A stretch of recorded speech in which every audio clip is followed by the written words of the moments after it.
कबीरदास जी कहते हैं जन्म और मृत्यु के चक्र में सब पिस रहे हैं। कबीर जी बोले मुझे बड़ा दुख है कि कोई बाहर निकलना ही नहीं चाहता, सब पिस रहे हैं, सब पिस रहे हैं। चलती चक्की देख कर दिया कबीरा रोए। तभी किसी ने, कबीरदास जी के शिष्य ने कह दिया, कबीरदास जी के शिष्य ने एक दूसरा दोहा गा दिया। बोले चलती चक्की चलने दे, पिस पिस आटा होए, कीले माही जो रहे, सो बालना बांका हो। चक्की में एक कील होती है बीच में, आपने चक्की देखी कि नहीं? चक्की में एक बीच में कील होती है, उसके ऊपर दूसरा पहिया यूं रखा जाता है, वो ऐसे ऐसे गोल गोल चलता है। तो जो गेहूं का दाना किनारे होगा वो तो पिस जाएगा, पर जो दाना इस कील के पास घुस गया, समा गया, वो कितनी भी चक्की चलती है पर इसका बाल भी बांका नहीं कर सकती, क्योंकि कील के पास वो दाना है। वो एक कील क्या है? वो एक परमात्मा है। जो एक परमात्मा की शरण ग्रहण कर लेता है वो जन्म मृत्यु के चक्र से बच जाता है। वैसे ही जैसे कील में घुसा हुआ दाना पिसने से बच गया, कील के पास गया हुआ दाना पिसने से बच गया, वह प्राणी जो भगवत शरणागति ग्रहण कर लेता है, भगवान को अपना मान लेता है, वह जन्म और मृत्यु के चक्र से बच जाता है। यदि बचना है तो दोनों हाथ उठाकर बिहारी जी से कहो, नाथ हमारी आप रक्षा करिए, हम आपकी शरण ग्रहण करते हैं, हमारी आप रक्षा कीजिए, तब बचना संभव है। नहीं तो ये जन्म मृत्यु ले डूबेगा, कितनों को ले डूब गया और हमें भी ले डूबेगा। इसलिए आपसे मेरी प्रार्थना है, अपने हाथ से पुण्य करते रहिएगा, अपने हाथ से दान करते रहिएगा। बच्चों के भरोसे न बैठिएगा कि बच्चे करेंगे। आजकल के बच्चे बड़े लापरवाह हो गए हैं, आजकल के बच्चे जिम्मेदारी समझते ही नहीं। और एक बात और बता दूं, इसकी भी गारंटी नहीं है कि तुम्हारे मरने के बाद, हमारे मरने के बाद हमारी राख को गंगा जी नसीब हो जाएंगी।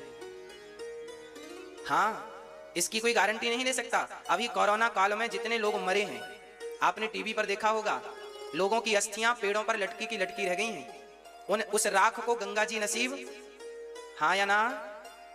क्या गंगा जी नसीब हुई? इसलिए कहता हूं, गंगा स्नान कर लो, गौदान कर लो। अन्य क्षेत्र वृंदावन में चलता है, लंगर सेवा होती है, साधु संत खाते हैं, सहयोग उसमें कर लो।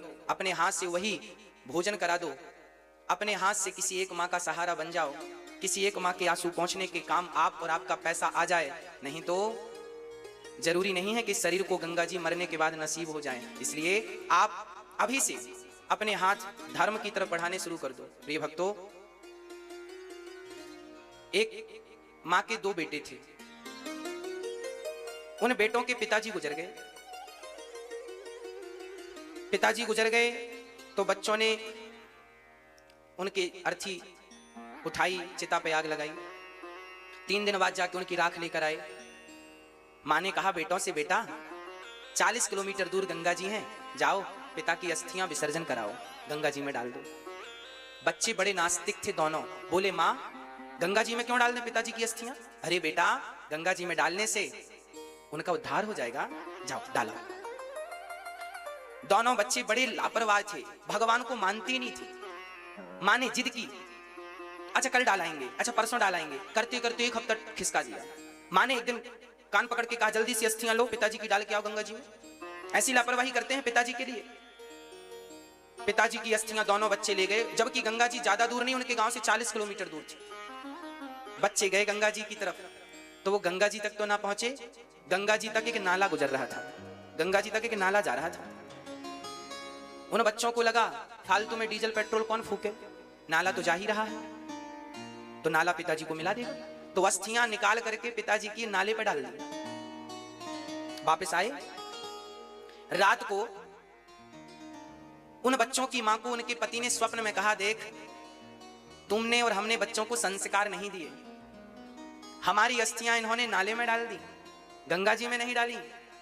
तुरंत मां जागी, तुरंत मां ने जागकर बच्चों को जगाया, क्यों रे बेटे की, पिता की अस्थियां तुमने गंगा जी में नहीं डाली? बच्चों ने कहा, मां आपको कैसे पता? अरे तेरे पिताजी आए थे सपने में। बच्चों ने कहा, देखो तो पिताजी भी कैसे हैं। 30 किलोमीटर चल करके वापस आ गए मां के पास, 10 किलोमीटर आगे जाके खुद गंगा जी में नहीं मिल सके। सपना देने वापस आ गए मां को, खुद गंगा जी नहीं जा सके। ऐसे बच्चे भी मिल जाएंगे, इसकी कोई गारंटी नहीं है कि नहीं मिलेंगे। इसलिए आप, मेरी प्रार्थना केवल इतनी है कि आप अपनी सदगति बच्चों के भरोसे मत छोड़िएगा। बस आप अपने मरने के बाद जो जो आपको चाहिए, दानवीर कर्ण जब मरे थे ना, महाभारत की घटना बोल रहा हूं मेरी मां, दानवीर कर्ण जब मरे थे तो उनको स्वर्ग में सोने की रोटियां परोसी गई थी, सोने की रोटियां। कर्ण ने कहा हम सोने की रोटियां खाएंगे क्या? इंद्र ने कहा आपने पूरी जिंदगी गोल्ड दान किया है, सोना दान किया, इसलिए सोने की रोटियां। आपने कभी किसी को रोटियां तो खिलाई नहीं, आप केवल स्वर्ण दान करते रहे हैं। कर्ण ने केवल स्वर्ण दान किया है, इन्होंने रोटियां नहीं खिलाई किसी को, भोजन नहीं कराया। अब आपको भोजन यहां कैसे मिलेगा? कर्ण ने कहा फिर क्या करें? बोले अपने बच्चों से कहो कि वो तुम्हारे नाम का भोजन प्रसादी कराएं, भंडारा लंगर चलाएं। तब उनके बच्चों ने उनके लिए भंडारा किया, सारे साधु संतों को झाड़ा, भोजन कराया सबको, और तब कहीं जाकर कर्ण को भोजन की व्यवस्था हुई। जब हम यहां किसी को रोटियां खिलाते हैं तो वह रोटियां हमारे लिए परमात्मा सुरक्षित कर देता है हमारी जरूरत पर। इसलिए यही है अपने मरने की व्यवस्था करना। तो आप जो भी पुण्य करते हैं वो आप अपने लिए करते हैं। इसलिए वृंदावन में जो वृद्ध माताएं हैं, इन माताओं के द्वारा जब ये खाती हैं ना तो वो आप तक ही पहुंचना है। वृंदावन में जो गौरी गोपाल अन्न क्षेत्र चलता है, हजारों लोग रोज भोजन करते हैं, वहां जब रोटियां बढ़ती हैं तो वो आपके ही खाते में वापस आती हैं। इसलिए अपने जीवन में पुण्य से जुड़े रहिएगा और अपने हाथ से सारा पुण्य करिएगा। मरने के बाद बच्चे करेंगे वो प्लस है, नुकसान थोड़ी है। पर आपने अपने जीते जी क्या किया है, ये प्रश्न खड़ा होगा ना कि सबको कुछ बच्चों की भरोसे छोड़ा, बच्चे करेंगे तेरी, तुम तो नहीं करोगे अपनी कुछ। इसलिए आप खुद अपनी जिम्मेदारी निभाइए। प्रिय भक्तों, मनु जी महाराज के दूसरे बेटे का नाम है प्रियव्रत। प्रियव्रत जी का वंश बड़ा अद्भुत है। प्रियव्रत जी के वंश में प्रियव्रत जी का विवाह विश्वकर्मा की पुत्री वरहिष्मती से हुआ। इन्हीं के वंश में हुए हैं ऋषभदेव जी। ऋषभदेव जी के 100 बच्चे हुए। ऋषभदेव जी ने अपने सारे बच्चों को उपदेश किया, सारे बच्चों से कहा नायम देहो देह भाजाम्रलोके कष्टान कामान नरहते विडभुजाम। ये सारे बच्चों को बुलाया और एक पिता, जब पिताजी मरने लगे तो उन्होंने अपने बच्चों से यही कहा कि बेटा ये शरीर क्यों मिला है? कभी तुमने सोचा है? आप लोग भी अपने बच्चों को बैंक बैलेंस बाद में दिया करो, प्रॉपर्टी बाद में दिया करो, पहले प्रॉपर्टी संभालने के संस्कार तो दे दो। संस्कार नहीं दोगे तो प्रॉपर्टी मिट्टी में मिला देंगे, हाँ या ना? इसलिए बच्चों को संस्कार देना सीखिए। एक सर्कस था, आजकल तो सर्कस बंद हो गए। आपने कभी सर्कस देखा है? पहले बहुत सर्कस होते थे, हम लोग जाते थे देखने के लिए। सर्कस में शेर हुआ करते थे, हाथी हुआ करते थे, वो अपना गेम खेल खेल के हमारा मनोरंजन किया करते थे। एक सर्कस था, उस सर्कस में 12 शेर थे। अचानक सरकार ने गाइडलाइन जारी की कि अब भाई सर्कस नहीं होंगे, क्योंकि सर्कस में शेरों को बंदी बनाया जाता है और उनको टॉर्चर किया जाता है। जाओ सारे शेरों को जंगल में छोड़ दो। सारे सर्कस, भारत के सर्कसों पर बैन लग गया, आज भी लगा। एक व्यक्ति के बड़ा सर्कस था, 12 शेर थे। उसे पता चला कि सरकार ने रोक लगा दी, तो उसने अपने सारे शेर जंगल में छुड़वा दिए। एक ट्रक में भरवाया और जंगल में छुड़वा दिए। 15 दिन बाद खबर आई कि उन 12 शेरों में से 8 शेरों का शिकार जंगली कुत्तों ने कर लिया। जंगल के कुत्तों ने शेरों का शिकार कर लिया। अब इस पर टीम बैठी, रिसर्च टीम, कि शेरों का शिकार कुत्तों ने कैसे किया। तो बाद में पता चला कि ये शेर जो थे, ये सर्कस के शेर थे, बने बनाए मीट को खाने के आदी हो गए थे। मांस के टुकड़ों को मालिक डालता था, चट से खा लेते थे। वो शिकार करने का टैलेंट भूल चुके थे सर्कस में रहते रहते। कैसे शिकार करना चाहिए, कैसे गला दबोचना चाहिए, वो शिकार करने का टैलेंट भूल चुके थे। और जब हुआ ये कि वो शिकार करने का टैलेंट भूल गए तो कुत्तों को लगा भूखे मर ही रहे, इनको ही खाएं। तो कुत्तों ने शेरों का शिकार कर लिया और 8 शेर मारे गए। याद रखना मेरी मां, जो माँ बाप अपने बच्चों को बहुत प्रॉपर्टी, बैंक बैलेंस, बहुत सारा पैसा छोड़कर जाते हैं, एक्चुअली वह माँ बाप अपने बच्चों को सर्कस का शेर बना देते हैं। जो बाप की संपत्ति पर, बाप के टुकड़ों पर पलने के आदी हो जाते हैं, खुद के कमा के खाने का जो टैलेंट है भूल जाते हैं। इसलिए बच्चों को स्वावलंबी बनाने के लिए पहले उनके पांव में खड़ा होना सिखाइए। उनकी कमाई से उनको खाने दीजिए, उनकी कमाई से आप भी खाइए। और अपनी कमाई जब देख लीजिए कि बेटा योग्य है, बेटा लायक है, ये मेरी प्रॉपर्टी का सही उपयोग करेगा, तब उसे दीजिए। नहीं तो अपने धन का धर्म कर लीजिएगा, यही तुम्हारी पूंजी बनेगी। नहीं तो वो अधर्म में तो लगा ही देगा, सोरा और सुंदरी में लगा देगा, पी लेगा और स्त्रियों का नाच नचवाएगा। विचार कर लीजिएगा बच्चों को धन देने के पहले। यदि आपका बेटा गलत आचरण करता है और गलत संगत करके आपके धन का दुरुपयोग करता है तो उसका पाप आपको लगेगा। आपने क्यों दिया गलत व्यक्ति को धन? क्यों दिया? गलत व्यक्ति को, गलत बेटे को बंटवारे में यदि वो योग्य है तो मिलना चाहिए, सपोर्ट होना चाहिए, पर दुरुपयोगी है, गलत राह पर है तो कितना भी दे दो आप, मिट्टी में मिला देगा।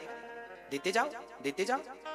इसलिए मैंने विदेश के किसी व्यक्ति के बारे में सुना था कि उस व्यक्ति ने, उसकी हजारों करोड़ की प्रॉपर्टी थी, 1-2 करोड़ की नहीं, हजारों करोड़ की प्रॉपर्टी थी, और एक ही बेटा था, और उस पिता ने हजारों करोड़ की प्रॉपर्टी सारी की सारी सरकार को दान कर दी। किसी ने कहा साहब आपका तो बेटा है और आप प्रॉपर्टी सरकार को दे रहे हैं, बेटे को क्यों नहीं? तब उस बाप ने कहा था कि मैंने जिस टैलेंट से हजारों करोड़ बनाए हैं वो टैलेंट मैंने बेटे को दे दिया, अब वो टैलेंट उसको दे दिया, अब वो चाहे तो हजारों करोड़ वो खुद बना ले, अब मैंने जो बनाया है मैं दान कर रहा हूं, जिस टैलेंट से कमाया है मैंने टैलेंट दे दिया है। भाई सूत्र ही तो कारगर होता है, सूत्र ही तो कारगर है, तो सूत्र दे दिया, कमाए बेटा अपना। मैं संपत्ति उसे दे दूंगा तो करेगा क्या वो? फिर तो उसे ये लगेगा कि पिता की संपत्ति है, बैठे बैठे खाओ, उल्टे सीधे काम करेगा, सुरा सुंदरी के पीछे भागेगा। जब व्यक्ति खुद से पैसा कमाता है ना, तब 2 पैसे की वैल्यू समझता है, और फोकट का मिल जाए तो उस पैसे की वो वैल्यू नहीं करता। हाँ या ना? हाँ या ना? इसलिए आप अपने बच्चों को पहले कमाने दीजिए, कंधे मजबूत कीजिए, उनको परखिए कि ये बच्चे मेरे कितने योग्य हैं, पहले से ना पकड़ा दीजिए उनको। मैंने 7वीं क्लास में एक पाठ पढ़ा था, मुंशी प्रेमचंद्र की एक कहानी मैंने पढ़ी, हमारी हिंदी की बुक में थी ये कहानी, मुंशी प्रेमचंद्र इसको लिख रहे हैं। कहानी का नाम था अपनी कमाई। अपनी कमाई। इस अपनी कमाई को किस प्रकार से लिखा मुंशी प्रेमचंद्र जी ने, जरा सुनिएगा। मैया बैठ जाइए शांति से, शांति से केवल कथा सुनिएगा। 7वीं क्लास में हमने जो कहानी पढ़ी थी हमें आज तक याद है, और केवल याद नहीं है, हम इसे फॉलो करते हैं, इसे चरितार्थ करते हैं, इस पर अमल करते हैं। ये कहानी हमारे हृदयों को छू गई। वो कहानी क्या थी सुनिएगा। आपने भी 7वीं क्लास में पढ़ी हो शायद, हमने पढ़ी है। अपनी कमाई। एक राजा था, उस राजा का एक बेटा था। राजा बूढ़ा हो गया, राजा को समय आया कि अब मैं अपने बेटे को राजा बना दूं। एक राजा अपने पुत्र को राजा बनाने का सोच रहा था, पर राजा बड़ा बुद्धिमान था। राजा ने सोचा कि मैं अपने बेटे को यदि राजा बना दिया तो ये राज सत्ता संभाल पाएगा कि नहीं, पहले इसकी परीक्षा कर लूं। तो राजा ने अपने बेटे से कहा, जाओ तुम अपनी मेहनत से 2 पैसे कमा कर लाओ। एक राजा अपने बेटे से कहता है, जा अपनी मेहनत के 2 पैसे कमा कर ला। बेटा चला, और माँ से कहा, माँ 2 पैसे दे दो। पिताजी ने कहा, कमा कर ला, मैं कह दूंगा कि कमा लाया। तो माँ ने जल्दी से निकाल कर 2 पैसे दे दिए। बेटा गया, पिताजी 2 पैसे ये रहे। पिताजी ने उस 2 पैसे को भट्टी पर डाल दिया, ये ले। जब भट्टी पे डाला तो वो रोने लगा। पिताजी ने कहा, रोता क्यों है, जा कमा के ला, अपनी कमाई से लाना। बेटा फिर गया तो मामा जी से मांग कर ले आया। पिता ने फिर उसे भट्टी पे डाल दिया। फिर गया तो बुआ जी से मांग के ले आया। अब पिता ने बिल्कुल आदेश कर दिया, मेरे रिश्तेदारों में कोई भी इसे पैसे ना दे, और यदि देगा तो मैं भूल जाऊंगा कि वो रिश्तेदारी है, फांसी पर लटकाऊंगा। अब सब डर गए, कोई वो सबसे मांगे, माँ पैसे दो, माँ ने मना कर दिया, मामा पैसे दो, मामा ने मना कर दिया, बुआ जी पैसे, सबने मना कर दिया। अब वो मजबूर बस चला और नगर में काम मांगा, भैया काम दे दो, काम, कहीं काम नहीं मिला। तब एक लोहा बिल्कुल गर्म किया था और घन पटकने वाले की जरूरत थी। पटकते ना लोहे क्यों, घन पटकने वाले की जरूरत थी। वो राजा का बेटा था, सुकुमार था। राजा के बच्चे ने कहा, भैया जी काम मिलेगा, हमें 2 पैसे की जरूरत है। कुम्हार ने कहा, दिन भर घन पटकेगा तब तुझे शाम को 2 पैसा दूंगा। उस बच्चे ने कहा, ठीक है। अब दिन भर में उसे 2 पैसे मिलने हैं, और काम क्या है, गरम लोहे पर पटकना है। अब तो वो सुकुमार बालक जब घन को, हथौड़े को पकड़ा तो छाले पड़ने लग गए, हाथ वजनदार पटक रहा है, और उसकी गर्मी उसे जला रही है। उसका गोरा बदन दिन भर में ही झुलसने लगा, और शाम होते होते बिल्कुल हताश हो गया। उठा बैठा, उठने की हिम्मत नहीं। आज इतनी मेहनत की दिन भर, तब उसे शाम को जाकर लोहार ने 2 पैसे दिए, ये रही तेरी मेहनत की कमाई। वो 2 पैसे लेकर गया और पिताजी को दिया, पिताजी ये रहे पैसे। पिता ने उसे पैसे को लिया और फिर भट्टी पर डालने लगे। तो बेटा दौड़ पड़ा, पिताजी वो पैसे आपने भट्टी पर डाल दिए, मुझे गम नहीं, ये पैसे मत डालना पिताजी, मेरे सिर का पसीना पांव में गया, इस पैसे के लिए इसे मत डालना। अब पिता ने हृदय से लगाकर कहा, बेटा अब तू राजा बनने के योग्य हो गया है, क्योंकि तू समझ गया कि 2 पैसे कैसे आते हैं। अभी तेरी माँ से तू पैसे मांग कर लाया तो मैंने उसे भट्टी पे डाल दिया, तू रोया नहीं, तू गिड़गिड़ाया नहीं, क्योंकि तुझे उस पैसे की वैल्यू पता नहीं थी, क्योंकि मांग कर लाया था। और जब कमा कर लाया तो उस पैसे की वैल्यू पता चली। तो मैं आपसे केवल इतनी प्रार्थना करता हूं कि आप कैसे भी करके अपने बच्चों को यह एहसास दिलाइए कि पैसे की वैल्यू क्या होती है। यदि आप ये एहसास दिला पाए तो आप सफल माता पिता हैं। नहीं तो आपके लिए शास्त्रों में एक चीज और लिखी है, माता शत्रु पिता वैरी ये न वालो न पाठिता न शोभते सभा मध्य हंस मध्य वको यथा। वो माता पिता दुश्मन हैं जो अपने बच्चों को संस्कारी नहीं बनाते। माता शत्रु है जो अपने बच्चे को योग्य नहीं बनाती, संस्कारी नहीं अरे पढ़ा लिखा देना बड़ी बात नहीं है, क्या संस्कारी बनाया? स्कूलों में शिक्षा मिलती है मेरी माँ, स्कूलों में संस्कार नहीं मिलते, याद रखिएगा इस बात को। आजकल जितने भी स्कूल हैं, बड़े से बड़े टॉप से टॉप स्कूल, उनमें शिक्षा तो मिलती है, संस्कार नहीं मिलते। संस्कार तो केवल माँ बाप के स्कूल में ही मिल सकती है, माँ बाप और गुरु ही उसे संस्कारी बना सकते हैं। दुनिया की कोई ताकत नहीं है जो आपके बच्चे को संस्कारी बना सके। 3 लोग बना सकते हैं, या तो माता पिता या गुरु। ओनली 3 लोग आपके बच्चों में संस्कार का बीज बो सकते हैं। और यदि तीनों नहीं किए तो फिर जिंदगी बेकार है। तो आज आप निर्णय ले लीजिए कि अपने बच्चे को धन देना है कि संस्कार देना है। प्रिय भक्तों, ऋषभदेव जी महाराज ने अपने बच्चों को उपदेश दिया, इतना बढ़िया उपदेश दिया कि 12 बच्चे, उनके 9 बच्चे तो योगेश्वर हो गए और बाकी बच्चे धर्ममय जीवन व्यतीत करने लगे। और ऋषभदेव जी महाराज भगवान का चिंतन करते करते भगवान के अवतार थे सो भगवान में ही लीन हो गए। इन्हीं ऋषभदेव भगवान से जैन धर्म चालू हो गया, यहीं से जैन की उत्पत्ति हुई। ऋषभदेव जी इनके 24 तीर्थंकर में एक तीर्थंकर हैं, ऋषभदेव भगवान, जो कि 24 अवतार में एक अवतार है। तो ऋषभदेव भगवान के सबसे बड़े पुत्र का नाम था भरत। भरत जी महाराज बड़े प्रेम से अपने राज्य का पालन करते थे। एक दिन अपनी प्रजा को इन्होंने भी संबोधित किया और प्रजा से संबोधन करते हुए कहा कि देखो, ये मानव का देह हमें क्यों मिला है? बहुत कुछ समझाया, कोई समझने वाला नहीं। तब भरत जी ने कहा, ये नामुमकिन है कि दुनिया अपनी मस्ती छोड़ दे, इसलिए ऐ दिल तू ही ये बेकार बस्ती छोड़ दे। भरत जी संसार का त्याग करके माता गंडकी के तट पर, जो नेपाल में बह रही है, माता गंडकी के तट पर श्री भरत जी महाराज गए और वहां भजन किया। भरत जी रोज भगवान का नाम जपते हैं, नारायण नारायण नारायण नारायण नारायण। एक दिन क्या हुआ, भरत जी गंडकी नदी में स्नान करने गए कि वहीं पर एक मृग का बच्चा, मृगी पानी पी रही थी। तभी एक शेर ने दहाड़ लगाई तो मृगी जान बचाने छलांग लगाती पानी में। उसी क्षण उसका गर्भ पानी में गिर जाता है और वो पानी में ही तड़प तड़प कर, मृगी तो मर गई पर नवजात बच्चा पानी में बहने लगा। भरत जी ने इस दृश्य को देखा, बचाकर उस बच्चे को अपनी कुटिया पर ले आए। मृग के बच्चे की जान बचाना बुरा नहीं था, पर भरत जी उस मृग के बच्चे को पाल लेते, अपनी कुटिया पर ले आए, घास खिलाए, उसको घुमाते टहलाते फिराते। अब जो माला जप रहे थे भगवान के नाम की, वो सारी माला छूट गई और केवल मृग का चिंतन चालू हो गया, मेरा मृग मेरा मृग मेरा मृग मेरा मृग मेरा। और मरते समय मौत आई तो भरत जी मृग को देखते देखते मर गए कि मेरे बाद मेरे मृग का क्या होगा। और मृग का चिंतन करते करते करते करते भरत जी के प्राण निकल गए। और जब प्राण निकले तो यमराज जी ने कहा, आप मृग का चिंतन करते करते आए हैं, इसलिए आपको मृग की योनि में जाना पड़ेगा। भारत जैसे ज्ञानी को भी मृग बनना पड़ा, केवल इसलिए क्योंकि उनकी मति मरते समय मृग में लग गई थी। अंत्य यामति सागति। आप लोग भी जरा सावधान रहिएगा, मरते समय यहां वहां मन ना डुलाइएगा, नहीं तो गति बिगड़ जाएगी मेरी मां। मरते समय बिल्कुल सावधान रहा करो। आप लोग भी मरते समय, भारत जैसा ज्ञानी मरते समय मन मृग में लगाया तो मृग बन गए। आप लोगों ने भी तो कुत्ते बिल्ली पाल रखे हैं और कहीं कुत्तों बिल्ली में मन लग गया।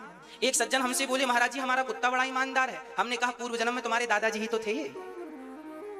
उनको बुरा लगा, महाराज जी कैसी बात कर रहे हैं। हमने कहा, हाँ भैया, आपके दादाजी यही सोचते थे कि हमारे बाद हमारे घर का क्या होगा, घर का क्या होगा, यही सोचते सोचते मर गए। यमराज जी ने कहा, घर का चिंतन कर रहे थे तो जाओ उसी घर के कुत्ते बन के ताको। तो कुत्ता बन के आ गए। आप लोगों के कुत्ते भी यदि ईमानदार हैं तो वो पराये नहीं हैं, आपके अपने ही हैं। हाँ, अंत्य यामति सागति। हम ये नहीं कह रहे हैं कि कुत्ते मत पालो, कुत्ते पालो, परंतु कुत्ता पालने के पहले एक गाय जरूर पालो। एक गाय की सेवा करो। गाय की सेवा शोभनीय है, कुत्तों की सेवा शोभनीय नहीं। कुत्ते द्वार तक ठीक लगते हैं। चप्पल यदि सोने की भी हो तो कोई सोने की चप्पल गले पे लटकाए तो क्या शोभा देगी? अरे चप्पल तो पांव में ही अच्छी लगती है, चप्पल गले में अच्छी नहीं लगती, भले वो सोने की हो। कुत्ता द्वार में ही अच्छा लगता है, घर की रसोई में कुत्ता अच्छा नहीं लगता, घर के बेडरूम में कुत्ता अच्छा नहीं लगता। एक मर्यादा होनी चाहिए। आप पढ़े लिखे लोग हैं, समझदार लोग हैं। यदि चप्पल गले में शोभा देती है तो कुत्ता फिर बेडरूम में शोभा देगा। यदि चप्पल पांव के अतिरिक्त और कहीं शोभा नहीं देती तो फिर कुत्ता भी द्वार के अतिरिक्त कहीं और शोभा दे ही नहीं सकता। गाय आपकी रसोई में जाए शोभा देती है कि गाय के पांव पड़ते हैं तो शुद्ध हो जाती है पृथ्वी। गाय माता है, गाय का मूत्र भी अमृत की तरह है। कैंसर जैसी बीमारियां गौमूत्र से ठीक होती हैं। बड़े बड़े साइंटिस्ट रिसर्च कर रहे हैं गौमूत्र पर। गाय पवित्र है, गाय का दूध हम सब पीते हैं। बिना दूध से कल्याण नहीं है, हम सबका गति नहीं है। गाय मान्य है, मां है वो, पर कुत्ता तो नहीं है। द्वार पर रखिए कुत्ते को। आजकल लोग लिखवा लेते हैं द्वार पर कुत्तों से सावधान। अब बताओ, द्वार पर लिखा है कुत्तों से सावधान, तो बताओ ये घर किसका है? घर किसका है बताओ? देखने से तो यही लगता है कुत्तों का घर है, कुत्तों से सावधान। घर ही कुत्तों का है, लिखा ही कुत्तों से सावधान, यहां रहते ही कुत्ते हैं। लिखा ही उन्होंने खुद लिखा है, हम तो केवल व्याख्या कर रहे हैं। अब देखिए, ये पढ़े लिखे लोग हैं, लिखवा रहे हैं कुत्तों से सावधान। लो, ये पढ़े लिखे पता नहीं क्या पढ़ लिया। अरे भारत ऐसा नहीं था जैसा लोगों ने बना दिया। भारत कैसा था? विभीषण जब लंका हनुमान जी गए तो हनुमान जी ने लंका में विभीषण की कुटिया देखी, सबसे अलग थी। कैसे अलग थी? लिखा हुआ था उस कुटिया में, राम नाम अंकित ग्रह, शोभा वर्णि न जाय, नव तुलसी का वृंद तहां, देख हरस कपीरा। विभीषण जी की कुटिया में राम लिखा था, राम। तुलसी का बिरवा लगा था, पौधा लगा था। एक तरफ शंख बना था, एक तरफ चक्र बना था। अरे जब घर के द्वार पर चक्र बनेगा और घर के द्वार पर शंख बनेगा तो जहां शंख बनता है वहां सरस्वती की उपस्थिति होती है, और जहां चक्र होता है वहां स्वयं भगवान होते हैं। और चक्र जैसे सबको काट देता है, उसी प्रकार आपके घर में आने वाली हर नेगेटिविटी को चक्र काट देता है। इसलिए लोग घर में चक्र अंकित कराते हैं। आप नया घर बनाएं तो घर के द्वार पर शंख और चक्र जरूर होने चाहिए। ऊपर श्रीमन नारायण का नाम होना चाहिए, ताकि दूर से देखने से लगे ये कोई वैष्णव का घर है। तुलसी सामने हो ताकि देखने से लगे ये कोई वैष्णव का घर है। हनुमान जी ने लंका में विभीषण के घर को देखकर पहचान लिया था कि ये किसी भगत का घर है। घर को देखकर पहचान लिया था। राम नाम लिखा था घर में, और आजकल कुत्तों से सावधान लिखते हैं घर में। इसलिए आप अपना नुकसान ना कीजिएगा मेरी मां। फैशन के चक्कर में अपनी संस्कृति, अपने संस्कार मत भूलिएगा। आप ये याद रखो कि ये भारत है, ये अमेरिका नहीं। ये भारत है। यहां की मिट्टी गुरु गोविंद साहब जैसे लोगों को प्रकट करने वाली है, महाराणा प्रताप जैसे लोगों को प्रकट करने वाली है, ध्रुव प्रहलाद को प्रकट करने वाली है। यहाँ की मिट्टी स्वयं भगवान राम और कृष्ण को प्रकट करने वाली है। अमेरिका की मिट्टी में इतनी ताकत नहीं है कि वो महाराणा प्रताप प्रकट कर दें। अमेरिका की मिट्टी में इतनी ताकत नहीं है कि वो गुरु गोविंद साहब को प्रकट कर दें। हाँ, इसलिए इस मिट्टी को समझो, ये कोई सामान्य मिट्टी नहीं है। इस मिट्टी की इज्जत किया करो। ये मिट्टी का अपमान ही तो है। आप अपने घर पे राम नाम ना लिखा के कुत्तों से सावधान लिखाएंगे तो ये मिट्टी का ही तो अपमान है। ये संस्कार नहीं होने चाहिए आपके। हाँ, इन बातों पे कोई लिखवाया हो तुरंत उसको कहना भाई ये सब सही नहीं है। अपने घर में श्रीमन नारायण लिखाओ, जय श्रीमन नारायण, जय सीताराम, जय राधे श्याम। शंख बनाओ, चक्र बनाओ, धनुष बनाओ, बाण बनाओ। घर के द्वार पर सुंदर भी लगेगा। क्या सुंदर नहीं लगता शंख चक्र? जगन्नाथपुरी मंदिर जाइए, मंदिर की गुम्मज पर ऊपर चक्र है। वो चक्र कौन सा है? भगवान श्री कृष्ण ने जिस चक्र से महाभारत में सारे लोगों को मारा, अर्जुन का सपोर्ट किया, वही वो चक्र आज भी भगवान कृष्ण गए तो अपना चक्र लेकर नहीं गए। जगन्नाथपुरी के मंदिर के ऊपर वही ओरिजिनल भगवान का चक्र रखा है। वही चक्र है वो। उस चक्र के को काट कर साइंटिस्टों ने ले जाकर रिसर्च की, किस धातु से बना। आज तक किसी को पता नहीं लगा किस धातु से बना। ये जगन्नाथपुरी का दर्शन आप कर रहे हैं, मंदिर का दर्शन कर रहे हैं टीवी पर। ऊपर चक्र जो ध्वजा लहरा रही है उसी चक्र पर स्थापित है। प्रिय भक्तों, आप अपने संस्कारों की ओर बढ़िए, अपनी संस्कृति की ओर बढ़िए। किसी और संस्कार, किसी और संस्कृति को फॉलो करने की जरूरत नहीं। आपकी कम है क्या? हमारे यहाँ कितना, हमारे यहाँ वेद हैं, पुराण हैं, गुरुवाणी है, क्या ये कम पढ़ रहे हैं? पहले इनको तो धारण कर लीजिए, इसके बाद फिर हम आगे कुछ सोचेंगे। इतने से तो हमारा उद्धार हो जाएगा, इतने से तो हमारा कल्याण हो जाएगा। क्या हमारे वेद कम हैं? क्या हमारे पुराण, क्या हमारे राम कम पढ़ रहे हैं, कृष्ण कम पढ़ रहे हैं? अपनी संस्कृति को पहचानिए, अपने संस्कारों को पहचानिए। आज भारत का सबसे बड़ा नुकसान यही है कि आज हम लोग अपनी संस्कृति, अपने कल्चर को भूलते जा रहे हैं, अपने आप को भूलते जा रहे हैं। भारत जैसे ज्ञानी आज मृग बन के आ गए, क्योंकि मरते समय मन लग गया था कहीं और। इसलिए मैं आपसे प्रार्थना करूं, जब आप लोग मरने के समय पहुंचिएगा तो मैं आपको तैयारी बता दूं थोड़ी सी। आपको नहीं नहीं, अच्छा भगवान करे आप 100 साल जिए, 100 साल बाद की सही प्लानिंग तो होनी चाहिए। आप लोग घर बनाते हैं तो प्लानिंग करते हैं, और मरेंगे तो बिना प्लानिंग के मर जाएंगे।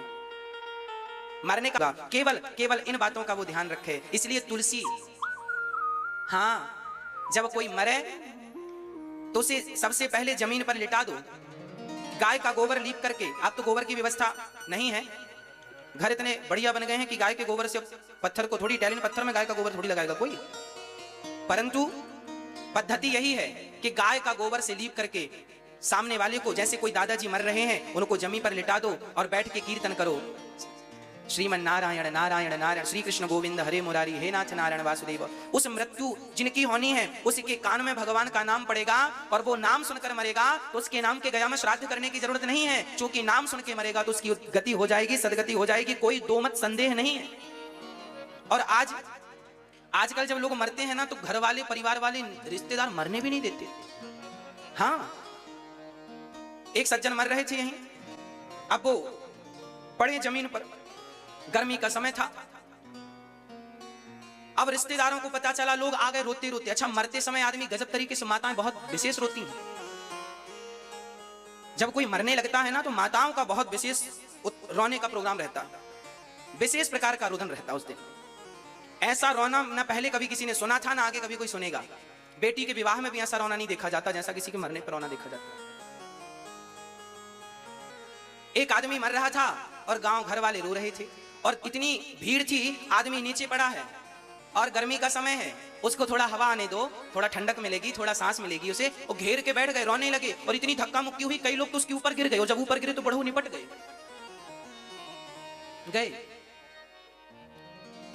लो, अभी घंटे 2 घंटे और रहते, पर गिरने से निपट गए। और ये रोने वाले भी, आदमी मरा नहीं है और रोना चालू। एक सज्जन हिला रहे हैं हाथ पकड़ के, हमें पहचानो पहचानो। जब जिंदा थे तब शकल दिखाई नहीं, मरने लगे तो कह रहे हैं पहचानो। क्या करेंगे तुम्हें पहचान के, मरने तो जाओ। कोई पांव पकड़ के हिला रहा, भैया पहचानो पहचानो, नहीं पहचान रहा, लगता गया। ये जितने रिश्तेदार आएंगे, मरने वाले आदमी को हिलाएंगे जरूर। आप भी जाते होंगे किसी के मरने में तो जरूर हिलाते होंगे, पहचानो पहचानो। और सब यही कहते हैं हमें पहचानो। उनमें से एक भी ये नहीं कहता भैया मर रहे हो अब भगवान को पहचान लो, पर कोई भगवान की याद नहीं दिलाता। सब यही कहते नजर आते हैं हमें पहचानो हमें पहचानो। अरे तुम्हें पहचान करके करेंगे क्या, क्या करेंगे बताओ। और देखो मेरी माँ, यहीं से दुर्गति शुरू होती है। माना कि हम आपको देखते देखते मर गए तो क्या होगा। माना कि आपके दादाजी आपको देखते देखते मर गए तो क्या होगा। अरे भाई, ये दुनिया वालों का कुछ नहीं बिगड़ना। आपको देखते देखते कोई मरेगा तो आप तो 13 दिन बाद उसके नाम के रसगुल्ले खाओगे। बिगड़ना तो उसी का है, आपका क्या बिगड़ना, आप तो रसगुल्ले खा के वापस आ जाओगे, है ना। इसलिए जब व्यक्ति मरने लगे तो बहुत सावधानी की जरूरत है। उसके सामने राम का चित्र रख दो, उसके सामने तुलसी का, उसके मुख में तुलसी दल गंगा जल डाल दो और कीर्तन करते रहो प्रेम से बैठकर, श्री कृष्ण गोविंद हरे मुरारी, हे नाथ नारायण वासुदेव। कीर्तन करो करो, कीर्तन सुनते सुनते, भगवान का नाम सुनते सुनते प्राण निकलेंगे, सदगति हो जाएगी। और जब उसकी सदगति आपके भगवान का नाम लेने से हुई तो उसका पुण्य आपको भी प्राप्त हो जाएगा। और उसके बाद फिर आपको जितना जी करे रो लो, पहले से क्यों रोना, अभी मरा थोड़ी है। कीर्तन करो, अभी भगवान का नाम लो। अभी अब जब लोग आज उल्टा करते हैं, आज जब आदमी पूरे ही मर जाता है तब कंधे पर रख के बोलते हैं राम नाम सत्य है। अब ये राम नाम सुनवा किसे रहे हो। जिंदा था तब तो तुम्हारे मुंह से निकला नहीं राम नाम, अब मर गया तो राम नाम सत्य। राम नाम सत्य तो है, झूठा थोड़ी है। अरे भाई, जिंदा था तब उसे राम नाम की जरूरत थी और अब मर गया है ना। ले जा रहे हैं लोग। अच्छा, मरने वाले व्यक्ति को जब ले जाते हैं ना तो वहां भी बहुत बड़ी शिक्षा छिपी होती है। हमारे यहाँ तो मुर्दे के ऊपर मखाने बरसाने की परंपरा है। आपके यहाँ है कि नहीं? मखाने बरसाते हैं कि नहीं? मखाने और पैसे भी, हाँ या ना?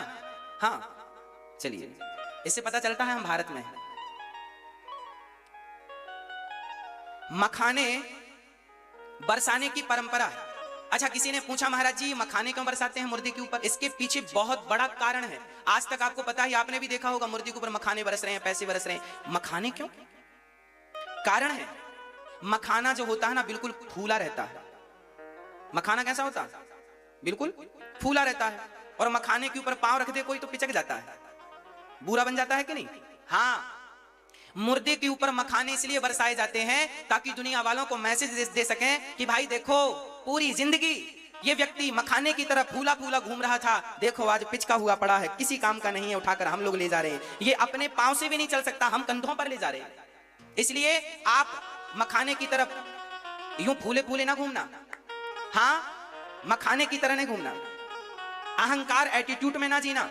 ये अहंकार का सूचक है मखाना। और पैसे बरसाते हैं, पैसे बरसाने का सबसे बड़ा कारण है कि आदमी पूरी जिंदगी पैसों के लिए भागता है और जब मर जाता है तो उसके ऊपर पैसे इसलिए बरसाए जाते हैं ताकि दुनिया वालों की आंखें खोलें। देखो, जो व्यक्ति पैसों के लिए रिश्ते बिगाड़ता रहा, जो व्यक्ति पैसों के लिए भ्रष्टाचार करता रहा, जो व्यक्ति पैसों के लिए रोता और मरता रहा, जो व्यक्ति पैसों के लिए भागता रहा, आज पैसे उसकी छाती में पड़े हैं लेकिन वो उठाने को तैयार नहीं है। ये दुनिया वालों को संकेत देने के लिए, मैसेज देने के लिए, शिक्षा देने के लिए उसके ऊपर पैसों की बरसात की जाती है। पूरी जिंदगी व्यक्ति पैसों के लिए रोता रहा, रोता रहा, रोता रहा, परंतु कहते हैं ना, पूरी जिंदगी करता रहा धन धन धन धन, ये मेरा धन, ये मेरा धन। कब तक करेगा धन? बोले जब तक ना हो जाए निधन। नी प्लस धन बराबर निधन। अब क्या हुआ? निधन निधन निधन निधन। तो धन धन तब तक चलता है जब तक निधन ना हो जाए। हाँ, इसलिए इस धन से सबसे बढ़िया धन कौन है? बोले राम नाम का धन पायो जी मैंने, राम रतन धन पायो, पायो जी मैंने राम रतन धन पायो। तो राम नाम का धन सबसे बढ़िया है। अब देखो, भरत जी मृग का चिंतन करते करते आए, भरत जी मृग का चिंतन करते करते आए और भरत जी मृग बन के गए। तीसरा जन्म भगवान की कृपा से उन्हें फिर मनुष्य का शरीर प्राप्त हुआ। एक पंडित जी के घर उनका जन्म हुआ। पिताजी ने पढ़ाया लिखाया पर वो कुछ ज्यादा पढ़े लिखे नहीं।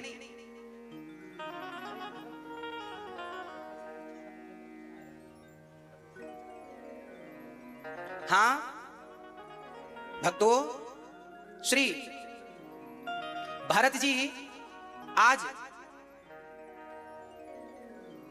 एक ब्राह्मण के घर जन्म लेते हैं। एक ब्राह्मण के घर जब पहुंचे तो पिताजी ने उन्हें पढ़ाया लिखाया पर वो पढ़ने को तैयार नहीं। हाँ, वो पढ़ने को तैयार नहीं।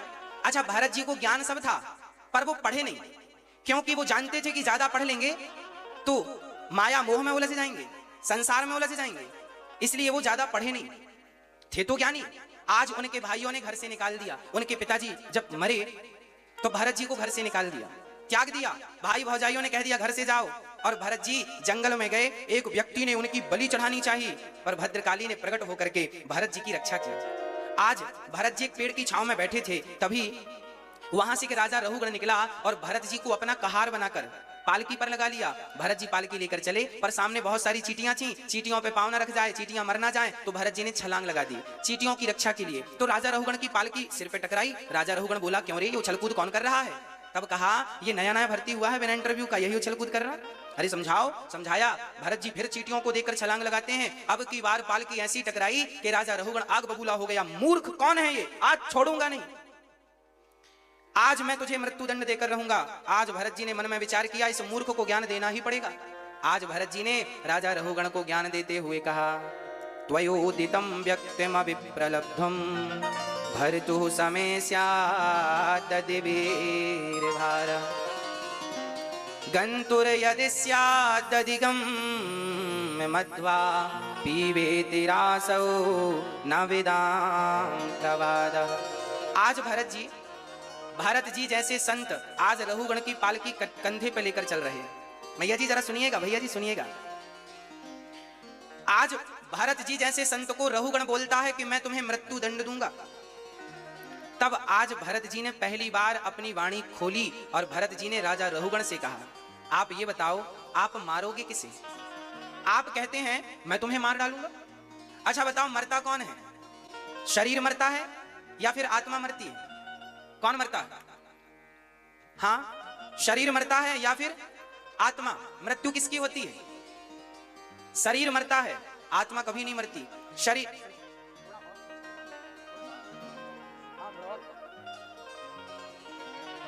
मृत्यु शरीर की नहीं, मृत्यु शरीर की होती है। आत्मा बिल्कुल अमर है, अजर है, अमर है, उसे कोई मार ही नहीं सकता। अच्छा, शरीर अलग है, आत्मा बिल्कुल अलग है। अब आप कहेंगे कैसे, तो सुनो। जैसे मोबाइल और सिम, बहुत ध्यान से सुनिएगा, ये विषय बहुत कठिन है, हम इसे बहुत कम शब्दों में समझाने का प्रयास करेंगे। जैसे मोबाइल है और सिम कार्ड है, दोनों अलग अलग हैं पर है एक दूसरे के पूरक। हाँ या ना, हाँ या ना, हाँ। उसी तरह हमारा शरीर जो है मोबाइल की तरह है और हमारी आत्मा जो है वो सिम कार्ड की तरह है। हमारा शरीर अलग है और आत्मा बिल्कुल अलग है, पर है एक दूसरे के पूरक। जैसे आत्मा, जैसे सिम के बिना मोबाइल काम का नहीं और मोबाइल के बिना सिम काम की नहीं, दोनों को एक दूसरे की आवश्यकता है। शरीर को आत्मा की जरूरत है और आत्मा को शरीर की, पर है अलग अलग सब्जेक्ट। आत्मा अलग है, शरीर अलग है। और आगे समझिए, आत्मा क्या है और शरीर क्या है, इसका भी मैं निरूपण करूं, सुनिएगा। शरीर हमारा कितनी चीजों से मिलकर बना है मैया जी, ओ मेरी माँ, कितनी सारी चीजों से? 5। कौन कौन? पृथ्वी, जल, वायु, अग्नि, आकाश। क्षित जल पावक गगन समीरा, पंच रचित अति अधम शरीरा।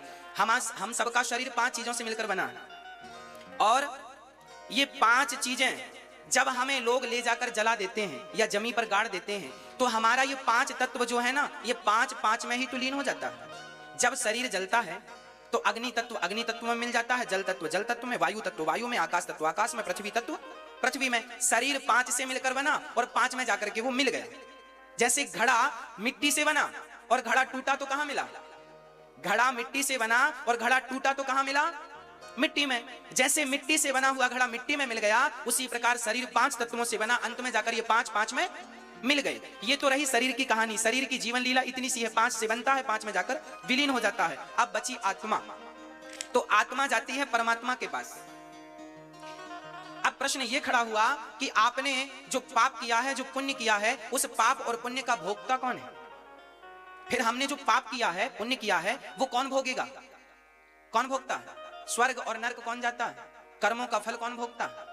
आत्मा नहीं भोगती। आत्मा तो अजर है, अमर है, नैनम छिंदंती शस्त्राणि। आत्मा तो हर चीज से परे है। आत्मा तो एक प्रकाश। अच्छा चलो मैं आत्मा का भी परिचय करा दूं, तब ये प्रश्न आपका खत्म हो जाएगा। आत्मा क्या है? आत्मा, ये देखिए जो लाइट है ना, लाइट का जो प्रकाश है, ये देखो प्रकाश, इस मंच में जितना प्रकाश है, इस प्रकाश को क्या हम तलवार से काट सकते हैं? क्या आग से जला सकते हैं? जैसे ये मंच का प्रकाश, आपके कमरे में बिजली बल्ब जल रहा है, बल्ब के प्रकाश से पूरा कमरा प्रकाशित है। उस प्रकाश को क्या आप आग से जला सकते हैं? क्या अग्नि से क्या तलवार से काट सकते हैं? क्या जल से गीला कर सकते हैं? अरे प्रकाश को गीला नहीं, आग नहीं, कुछ भी नहीं बिगड़ सकता। उसी प्रकार परमात्मा का ही एक प्रकाश आत्मा है जो हम सबके भीतर काम कर रही है। वह एनर्जी है, वह पावर है। साइंस एनर्जी कहता है आत्मा को, आध्यात्म से आत्मा कहता है, साइंस एनर्जी कहता है। शरीर में वो एनर्जी है परमात्मा की भेजी हुई, उसे आत्मा कहते हैं। आत्मा, अच्छा ये बताओ, ये बिजली जो है ये ठंडी होती है कि गर्म होती है? बोलो, हाँ क्या होती है मेरी माँ? बिजली ठंडी होती है कि गर्म? गर्म। पकड़ के देखिए आपने? हाँ, अनुमान लगा रहे, आग लग जाती है मतलब गर्म होगी। यदि बिजली गर्म होती है तो फिर एसी से कमरा ठंडा कैसे हो जाता है? और यदि बिजली ठंडी होती है तो हीटर से कमरा गर्म कैसे हो जाता है? कहो जी। बिजली ना तो ठंडी होती है ना तो गर्म होती है। एसी में जो प्लान होता है वो प्लान कमरे को ठंडा करता है, हीटर में जो प्लान सिस्टम लगा है वो हीटर का सिस्टम कमरे को गर्म करता है। बिजली के उसी बोर्ड में एसी का प्लग लगा दो तो कमरा ठंडा और हीटर का प्लग लगा दो तो कमरा गर्म। बिजली का काम है केवल पावर देना, वो हीटर को भी पावर देती है और एसी को भी पावर देती है। अब आपको देखना है कि आपको हीटर का प्लग लगाना है कि एसी का प्लग लगाना है। बिजली का काम केवल सप्लाई देना है। उसी प्रकार परमात्मा आत्मा के द्वारा सप्लाई दे रहा है। अब उस सप्लाई से आपका सदुपयोग करना है कि दुरुपयोग करना है, आपको किसी की जिंदगानी बचानी है या किसी का गला काटना है, पाप करना है या पुण्य करना है, मर्जी आपकी। ईश्वर ने पावर दे रखा है, उस पावर का उपयोग क्या करना है वो आप अपने विचार से, बुद्धि से, जो बुद्धि देकर परमात्मा ने स्वतंत्र किया है उससे आपको निर्णय लेना पड़ेगा। आत्मा का काम भी केवल प्रकाश देना है, एनर्जी देना है। उस एनर्जी का उपयोग क्या करना है वो आप जानिए। हाँ या ना? बात समझ में आ रही है मेरी? तो आत्मा का स्वरूप क्या है? आत्मा परमात्मा का स्वरूप है, जैसे लाइट। अच्छा बताओ, सूर्य का स्वरूप क्या है? बोलो, बहुत सरल है। सूर्य का स्वरूप क्या है? हम कैसे जानते हैं कि सूर्य आ गए? हाँ, प्रकाश। दीपक का स्वरूप क्या है? प्रकाश। अरे प्रकाश है तो सूर्य है। सूर्य का स्वरूप है प्रकाश, दीपक का स्वरूप है प्रकाश, उसी प्रकार परमात्मा का स्वरूप है आत्मा। परमात्मा का स्वरूप क्या है मेरी मां? परमात्मा का स्वरूप ही आत्मा है। इसलिए कहा गया है ईश्वर अंश जीव अविनाशी, चेतन अमल सहज सुख राशि। हम सब ईश्वर के अंश हैं, हम सब उसी परमात्मा की संतान हैं जिस परमात्मा ने सखिल ब्रह्मांड को बनाया है। हाँ प्रिय भक्तों, तो मैंने शरीर का आपको बोध कराया, आत्मा का भी बोध कराया। अब मैं आगे इससे आपको ले चलूं, बहुत ध्यान से सावधान होकर के सुनिएगा। भक्तों बताइए आत्मा का स्वरूप क्या है? अभी हमने आपको समझाया, उस आधार पर बताइए आत्मा का स्वरूप क्या है? बोलो। आत्मा का स्वरूप है प्रकाश, आत्मा का स्वरूप है एनर्जी, पावर।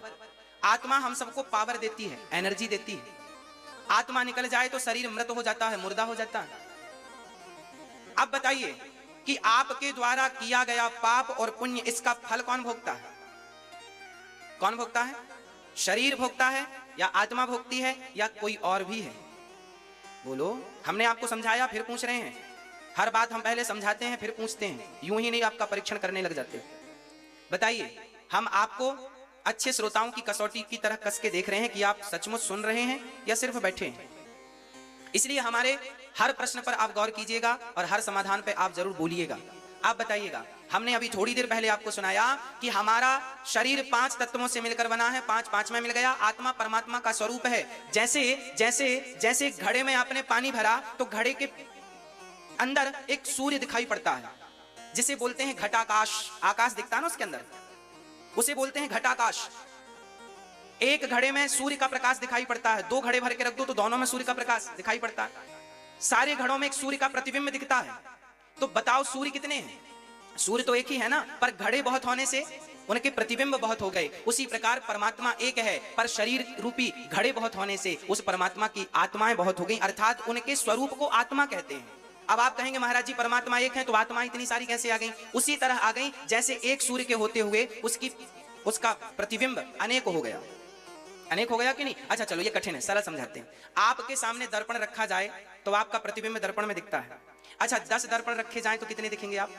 आपके सामने 1000 दर्पण होंगे तो आप कितने दिखेंगे? तो क्या आप 1000 हैं? एक सज्जन ने हमसे प्रश्न किया, महाराज जी आज के 100 साल पहले भारत की आबादी केवल 35 करोड़ थी और आज 135 करोड़ है। जब आत्मा जन्म ही नहीं लेती, आत्मा मरती ही नहीं, तो इतनी सारी आत्माएं आ कहां से रही है? चाइना तो नहीं भेज रहा है भाई। जब आज के 100 साल पहले भारत की जनसंख्या केवल 35 करोड़ थी तो आज 135 करोड़ है, तो ये 100 करोड़ आत्माएं आ कहां से गई? जबकि लिखा है आत्मा के बारे में, आत्मा जन्म नहीं लेती, आत्मा कभी मरती नहीं है, तो आई कहां से? मेरे भाई इसी का समाधान दे रहा हूं मैं कि जैसे एक व्यक्ति के सामने 1 लाख दर्पण रखे जाएं तो हम 1 लाख दिखेंगे, 1 करोड़ दर्पण रखे जाएं तो हम 1 करोड़, हम हैं एक ही, पर हमारे प्रतिबिंब 1 करोड़ हो गए। हमारे प्रतिबिंब कितने हो गए? हम हैं बिंब, और हमारे द्वारा दर्पण में जो दिख रहा है उसे कहते हैं प्रतिबिंब। एक होता है बिंब, एक होता है प्रतिबिंब। तो परमात्मा एक है बिंब, और हम सब के अंदर जो आत्माएं हैं उसी परमात्मा की परछाई है, उसी परमात्मा की वह प्रतिबिंब है। जैसे हमारा प्रतिबिंब दर्पण में दिखता है, परमात्मा का प्रतिबिंब हम सब के भीतर आत्मा के रूप में है, और वह प्रतिबिंब हट जाता है तो हम मर जाते हैं। लोग कहते हैं मर गया ले जाओ जला दो। जब तक वह प्रतिबिंब था तब तक ही तो क्रिया थी, वो प्रतिबिंब हटा क्रिया खत्म, शून्य हो गया, जला दो, अस्तित्व खत्म।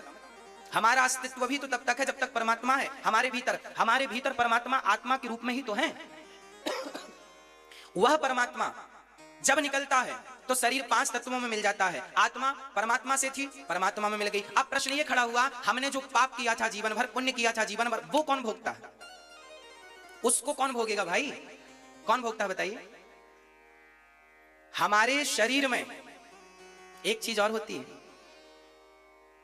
जिसे कहते हैं सूक्ष्म शरीर। आपके कितने शरीर हैं? आपके कितने शरीर हैं? बोलो। हम सबके 2 शरीर होते हैं। एक शरीर होता है स्थूल शरीर, जो ये बैठा है आपके सामने से, कौन सा शरीर बोलते हैं? जोर से बोलो। स्थूल शरीर बोलते हैं। एक शरीर और होता है जो सूक्ष्म शरीर होता है, उसे कारण शरीर भी कहते हैं। कोई कारण शरीर को अलग नाम देता है, वो तीसरा मानते हैं, पर ना कारण शरीर या सूक्ष्म शरीर एक ही है। तो एक शरीर ये है स्थूल, एक शरीर वो है जो सूक्ष्म शरीर है। अच्छा, सूक्ष्म शरीर आपने कभी देखा अपना? हाँ या ना? हम दिखाते हैं तुरंत, अब भी दिखा देते हैं आपको। आइए देखते हैं। आपने कभी सपना देखा? सपना देखा? आप जब सपना देख रहे थे उस समय आपका शरीर तो कमरे में था और आप हरिद्वार गंगा नहा रहे हो सपने में, वृंदावन घूम रहे हो सपने में, काशी घूम रहे हो सपने में।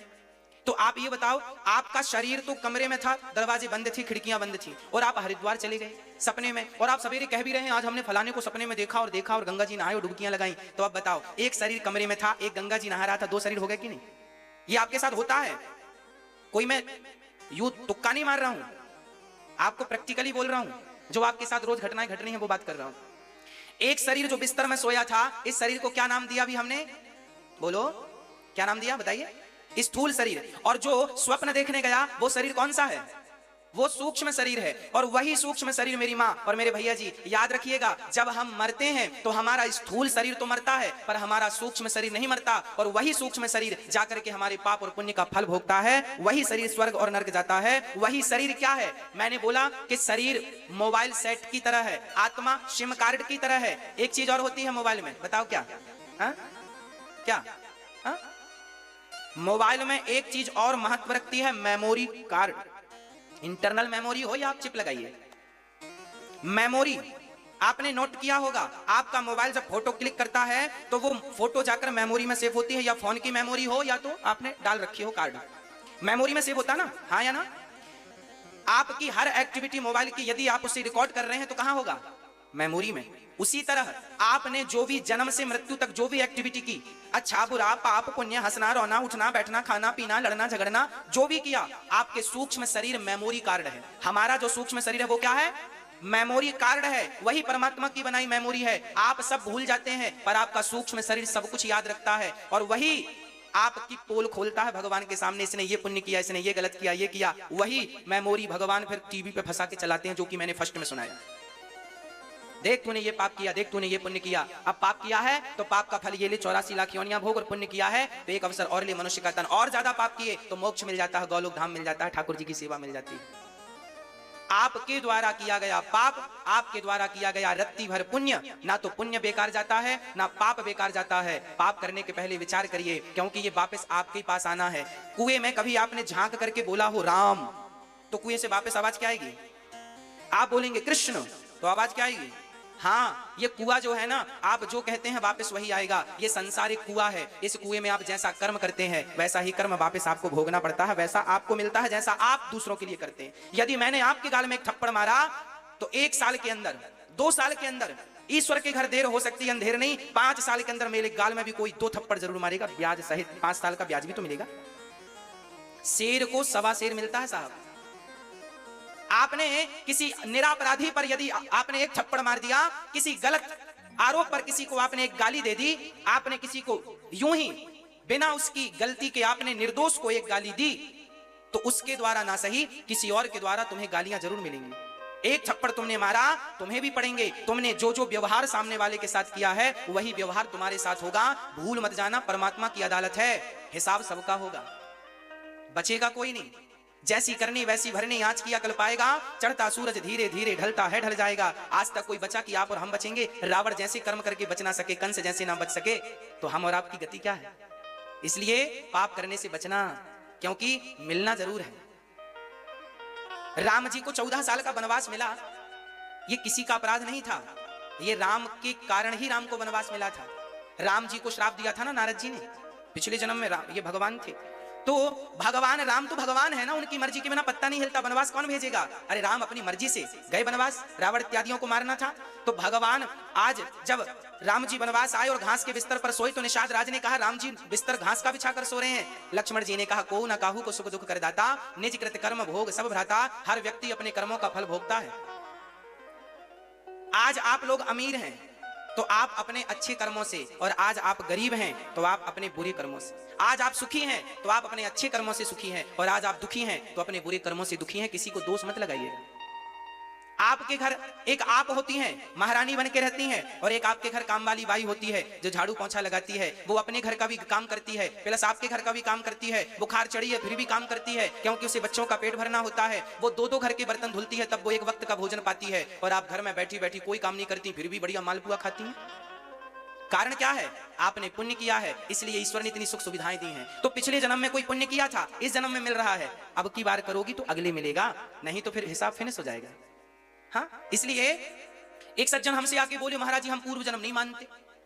आप कह रहे हैं पूर्व जन्म में पुण्य किया होगा तो इस जन्म में मिलेगा। वो बोला हम मानते नहीं। हमने कहा नहीं मानो तो चूल्हे में जाओ, हम क्या करना, मत मानो।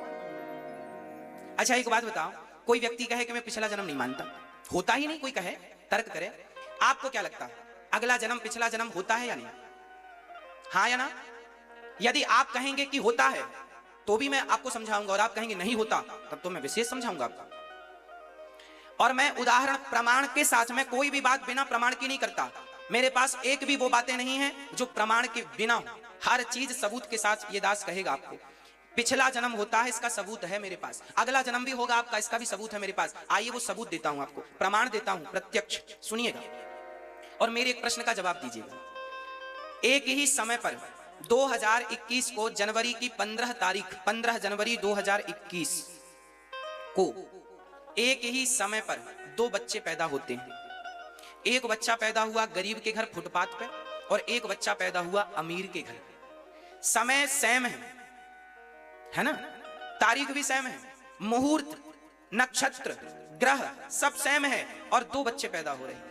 अब मुझे बताओ कि एक बच्चा बड़े आदमी के घर पैदा हुआ तो चांदी का झूला और सोने की चम्मच में दूध पीता है, और दूसरा फुटपाथ पर पैदा हुआ तो उसकी माँ ने साड़ी का झूला बनाया है। एक पेड़ से इस पेड़ में साड़ी बांधी और झूला काहे का, साड़ी का झूला बना के झुलाया है। अब बताओ ये बच्चा जो गरीब के घर पैदा हुआ है, जिसे लोहे का पालना नसीब नहीं हुआ, लकड़ी का पालना नसीब नहीं हुआ, इसने पैदा होती कौन सा पाप कर लिया जो इसे इतना कष्ट मिल रहा है? इसकी माँ धूप में काम करती है तो बच्चे को पीठ में बांध लेती है। और ये बड़े आदमी के घर पैदा हुआ, इसने पैदा होती कौन सा पुण्य कर लिया कि सोने के चम्मच में दूध पी रहा है? इन्होंने अभी जन्म ही लिया है, ना तो पाप किया है ना तो पुण्य किया है, परंतु पिछले जन्म में जो पुण्य करके आया था वो आज सोने की चम्मच में दूध पी रहा है। और जो पिछले जन्म में पुण्य करके नहीं आया, हिसाब किताब बराबर था, थोड़ा सा पुण्य था जिसके कारण केवल मनुष्य का तन मिला, तो ये लो मिल गया मनुष्य का तन, पर बड़ी गरीबी मिली है। तुम्हें दो रोटी के लिए भी स्ट्रगल करना पड़ रहा है। भगवान ने तुम्हारे पुण्यों के बल से तुम्हें मनुष्य तो बना दिया है, पर रोटियों के लिए भी तुम्हें स्ट्रगल करना पड़ता है। जबकि आप और हम सबको रोटियों के लिए तो स्ट्रगल नहीं करना पड़ता। भगवान ने तो खूब रोटियां दी हैं, बढ़िया पहनने को कपड़े दिए हैं, खाने को रोटियां दी हैं, रहने को घर दिया है। भूखे तो नहीं मरते ना हम लोग, भूखे तो नहीं सोते ना हम लोग। कई लोग भूखे सोते हैं, क्यों? कौन सा पाप किया उस बच्चे ने जो भूखा रहता है? उसे तो गाय का भी दूध नहीं मिलता, और ये सोने की चम्मच में दूध पी। इसका तात्पर्य यही है, इसने पूर्व जन्म में पुण्य किया है तो विधाता ने आज सुख समृद्धि से नवाजा है, और इसने पुण्य कम किया है तो देख तेरे कम पुण्य के कारण तेरी ये स्थिति है। परंतु अवसर दिया है, अभी भी तू अच्छा कर्म करेगा तो तू धनवान आगे बन सकता है, और फिर कर्म बिगड़े तो अभी तो मनुष्य भी बना है, अगले जन्म में इसकी गारंटी नहीं है कि तू मनुष्य का चोला भी पाएगा। हाँ, और आप लोग जो धनवान हो, आप ये ना सोचा करो कि हम तो धनवान हैं, हाँ इस जन्म में हो ना, अगले जन्म में बनने के लिए जो आप दान कर रहे हैं, पुण्य कर रहे हैं, यही आपको अगले जन्म में मिलेगा। एक किसान रोता रोता गुरुजी के पास गया, गुरुजी हमारी खेत में कुछ फसल नहीं आई, कोई फसल नहीं आई, और हमारे पड़ोसियों की बढ़िया बढ़िया फसल बढ़िया झूम रही है। गुरुजी बोले तूने बोया क्या था? बोले हमने खेत में कुछ नहीं बोया था इस बार। गुरुजी ने कहा पागल हो गया, जब बोया ही नहीं था तो फसल आएगी कहां से? पड़ोसियों ने बोया था, उनका खेत हरा भरा है, तुमने बोया नहीं। अरे पागल, फसल अच्छी लाने के लिए खेत में बोना पड़ता है, अगला जन्म अच्छा बनाने के लिए जन्म में अच्छे कर्मों के फल, अच्छे कर्मों के बीज बोने पड़ते हैं, अच्छे अच्छे कर्म करने पड़ते हैं। अच्छा करोगे तो अगला अच्छा होगा। तब अच्छा किया था तो अब अच्छा है, अब अच्छा करोगे तो तब अच्छा होगा। और यदि अच्छा नहीं करोगे तो हम सभी को भी एक एक रोटी के लिए भी मोहताज होना पड़ सकता है। कर्मन की गति न्यारी। राम जो भगवान कल राजा बनने वाले थे, उन्हीं को उसी समय जिस समय राजा बनना था उसी समय वनवास हो गया, 14 साल का वनवास मिल गया। तो कब कौन सा समय आकर खड़ा हो जाए कोई नहीं जानता। इसलिए आप बढ़िया बढ़िया कर्म करते रहो, समय है तो सदुपयोग करते रहो। राजा रहुगण को ज्ञान दिया भरत जी ने कि देख, शरीर 5 तत्वों से है, आत्मा परमात्मा से है। हमारे कर्मों का फल भोगेगा कौन? हमारा सूक्ष्म शरीर भोगेगा। और प्रश्न ये खड़ा हुआ, एक प्रश्न यहाँ और बड़ा गंभीर है, उसका भी मैं समाधान आपको देना ही चाहूंगा। अच्छा ये बताओ, हमारे शरीर में जब हमें फोड़ा होता है तो फोड़े का दर्द किसे होता है? उस दर्द का अनुभव कौन करता है? आपकी कमर में दर्द है, सिर में दर्द है, ये जो दर्द नाम की चीज है, इस दर्द का अनुभव करने वाला कौन है? बताओ, जल्दी से बताओ। दर्द का अनुभव कौन करता है? शरीर करता है, मन शरीर करता है, या सूक्ष्म शरीर करता है, या आत्मा करती है? कौन करता है? सूक्ष्म शरीर या स्थूल शरीर या आत्मा? कौन करता है? या पंच तत्व? हम सुख दुख का अनुभव करते हैं ना, फोड़ा है, कमर दर्द है, पांव का दर्द है, कौन अनुभव कर रहा है इस दर्द का? दर्द का अनुभव कौन करता है? हाँ, दर्द का अनुभव भी शरीर नहीं करता और आत्मा नहीं करती, दर्द का अनुभव भी सूक्ष्म शरीर को होता है। अच्छा, सूक्ष्म शरीर को एक नाम मैं और देने जा रहा हूं जो कि आपके लिए और सरल हो जाएगा। इस सूक्ष्म शरीर को ज्ञानी लोग मन भी कहते हैं। जो आप कहते हैं ना मन, ये सूक्ष्म शरीर ही हमारा मन कहलाता है। समझ में आई कुछ बात? इसलिए कहते हैं ना, मन को संभालो, ये सूक्ष्म शरीर ही मन है। आप रात को आप जो सोचेंगे, मन में जो रखेंगे, सपने में कई बार वही दिख जाता है ना? इसलिए इसे मन भी कहते हैं। अच्छा, हमारा शरीर का दर्द जो है वो शरीर को दर्द नहीं होता, शरीर ऑलरेडी जड़ है, हमारा शरीर जड़ है, वो तो आत्मा के कारण चैतन्य सा दिख रहा है। दर्द का अनुभव सूक्ष्म शरीर को होता है। एक फॉर उदाहरण से, एग्जांपल से समझते हैं। क्या होता है, आपके कमर में दर्द है, कंधे में दर्द है, घुटने में कहीं भी दर्द है, और आपका थोड़ी देर के लिए मन कथा में लग गया, मन कथा में लग गया, मन कथा सुनने में लग गया, तो थोड़ी देर के लिए आपका दर्द भूल जाता है कि नहीं? हाँ या ना? हाँ कि ना? अनुभव बताइएगा अपना। इसका अर्थ क्या है? दर्द तो था शरीर में, पर मन उस दर्द से हटकर कथा में लग गया, तो उस दर्द की अनुभूति नहीं हुई, उस दर्द का अनुभव नहीं हुआ। इसका अर्थ यही हुआ कि दर्द का अनुभव करने वाला शरीर नहीं था, दर्द का अनुभव करने वाला भी हमारा मन ही होता है, सूक्ष्म शरीर ही होता है ना? एक बार आर्यभट्ट जी को कैंसर हो गया था। आर्यभट्ट जी मतलब जिन्होंने जीरो का आविष्कार किया, शून्य का। उन्हें कैंसर हो गया। वैद्य जी के पास गए, डॉक्टर ने कहा कि वैद्य जी ने कहा कि आपका तो यहाँ कैंसर है, वो इलाज करना पड़ेगा, ऑपरेशन करना पड़ेगा। तो लेट गए आर्यभट्ट जी, करो। अरे उन्होंने कहा, उस जमाने में शून्य का इंजेक्शन नहीं था कि शून्य करके आपका चीरा फाड़ी करते। अब जिंदा बॉडी को कैसे चीरा फाड़ी करें, दर्द होगा ज्यादा।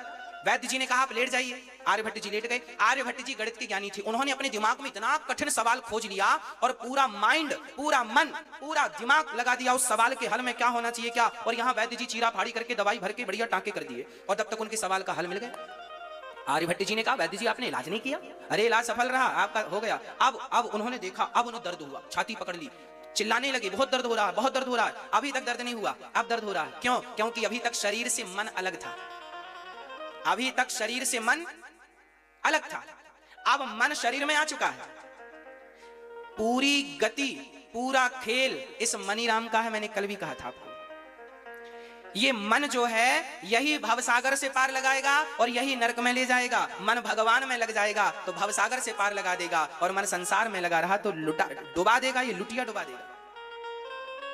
इसलिए इस मन को संभालना जरूरी है। इसलिए मन से सदा कहो, मन भगवान में लग, राम नाम जप, कृष्ण नाम जप, अपने कर्मों को सुधारिए, अपने जीवन को संवारिए। राजा परीक्षित ने सुखदेव भगवान ने कहा 28 प्रकार के नरक होते हैं, जो जैसा पाप करता है उससे वैसे नरक में भी भोगना पड़ता है। जैसा करोगे वैसा भरोगे। आपने एक मछली खाई है जीवन में, तो जितना वो तड़पी है, किसी ना किसी जन्म में तुम्हें भी इतना तड़पना ही पड़ेगा। जितनी मुर्गी तड़पी होगी अपने जिंदगी बचाने को, और आपने उसे निगल लिया, उसके बदले आपको भी तड़पना ही पड़ेगा। 1000 मुर्गियां खाई हैं तो 1000 मुर्गियों की तड़प जोड़ दो, कितनी हुई? वो तड़प तुम्हें भोगनी पड़ेगी किसी जन्म में। बचेगा कोई नहीं।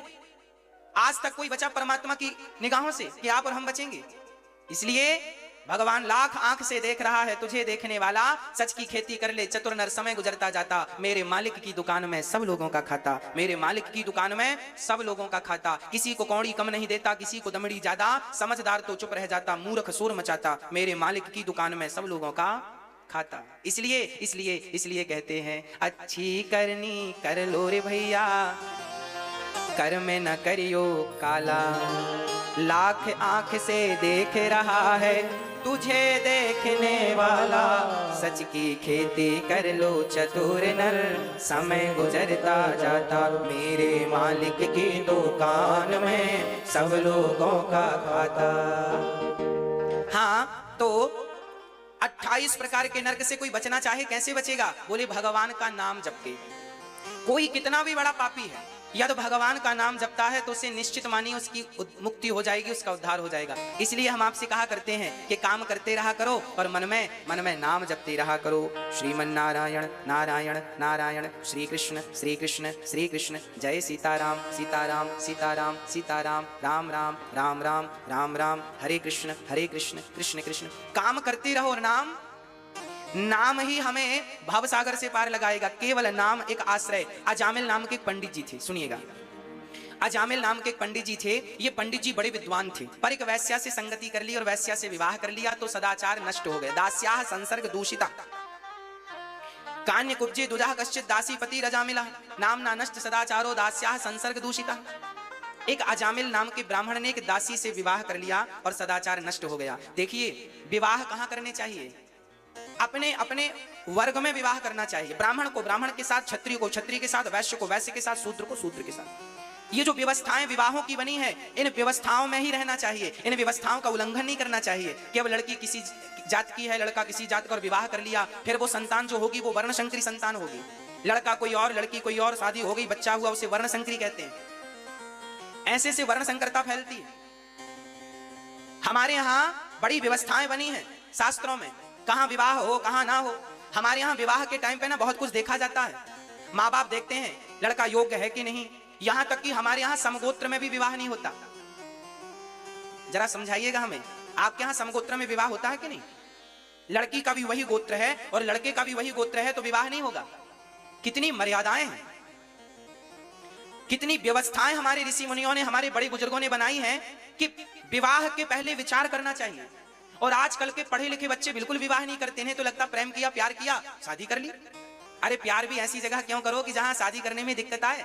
प्यार वहीं करो ना जहां बढ़िया माँ बाप भी राजी मर्जी से कहें कि हाँ ठीक है विवाह कर देते। किसी को ना आपको दिक्कत हो ना उनको दिक्कत हो। शादी विवाह में बहुत विचार करना चाहिए।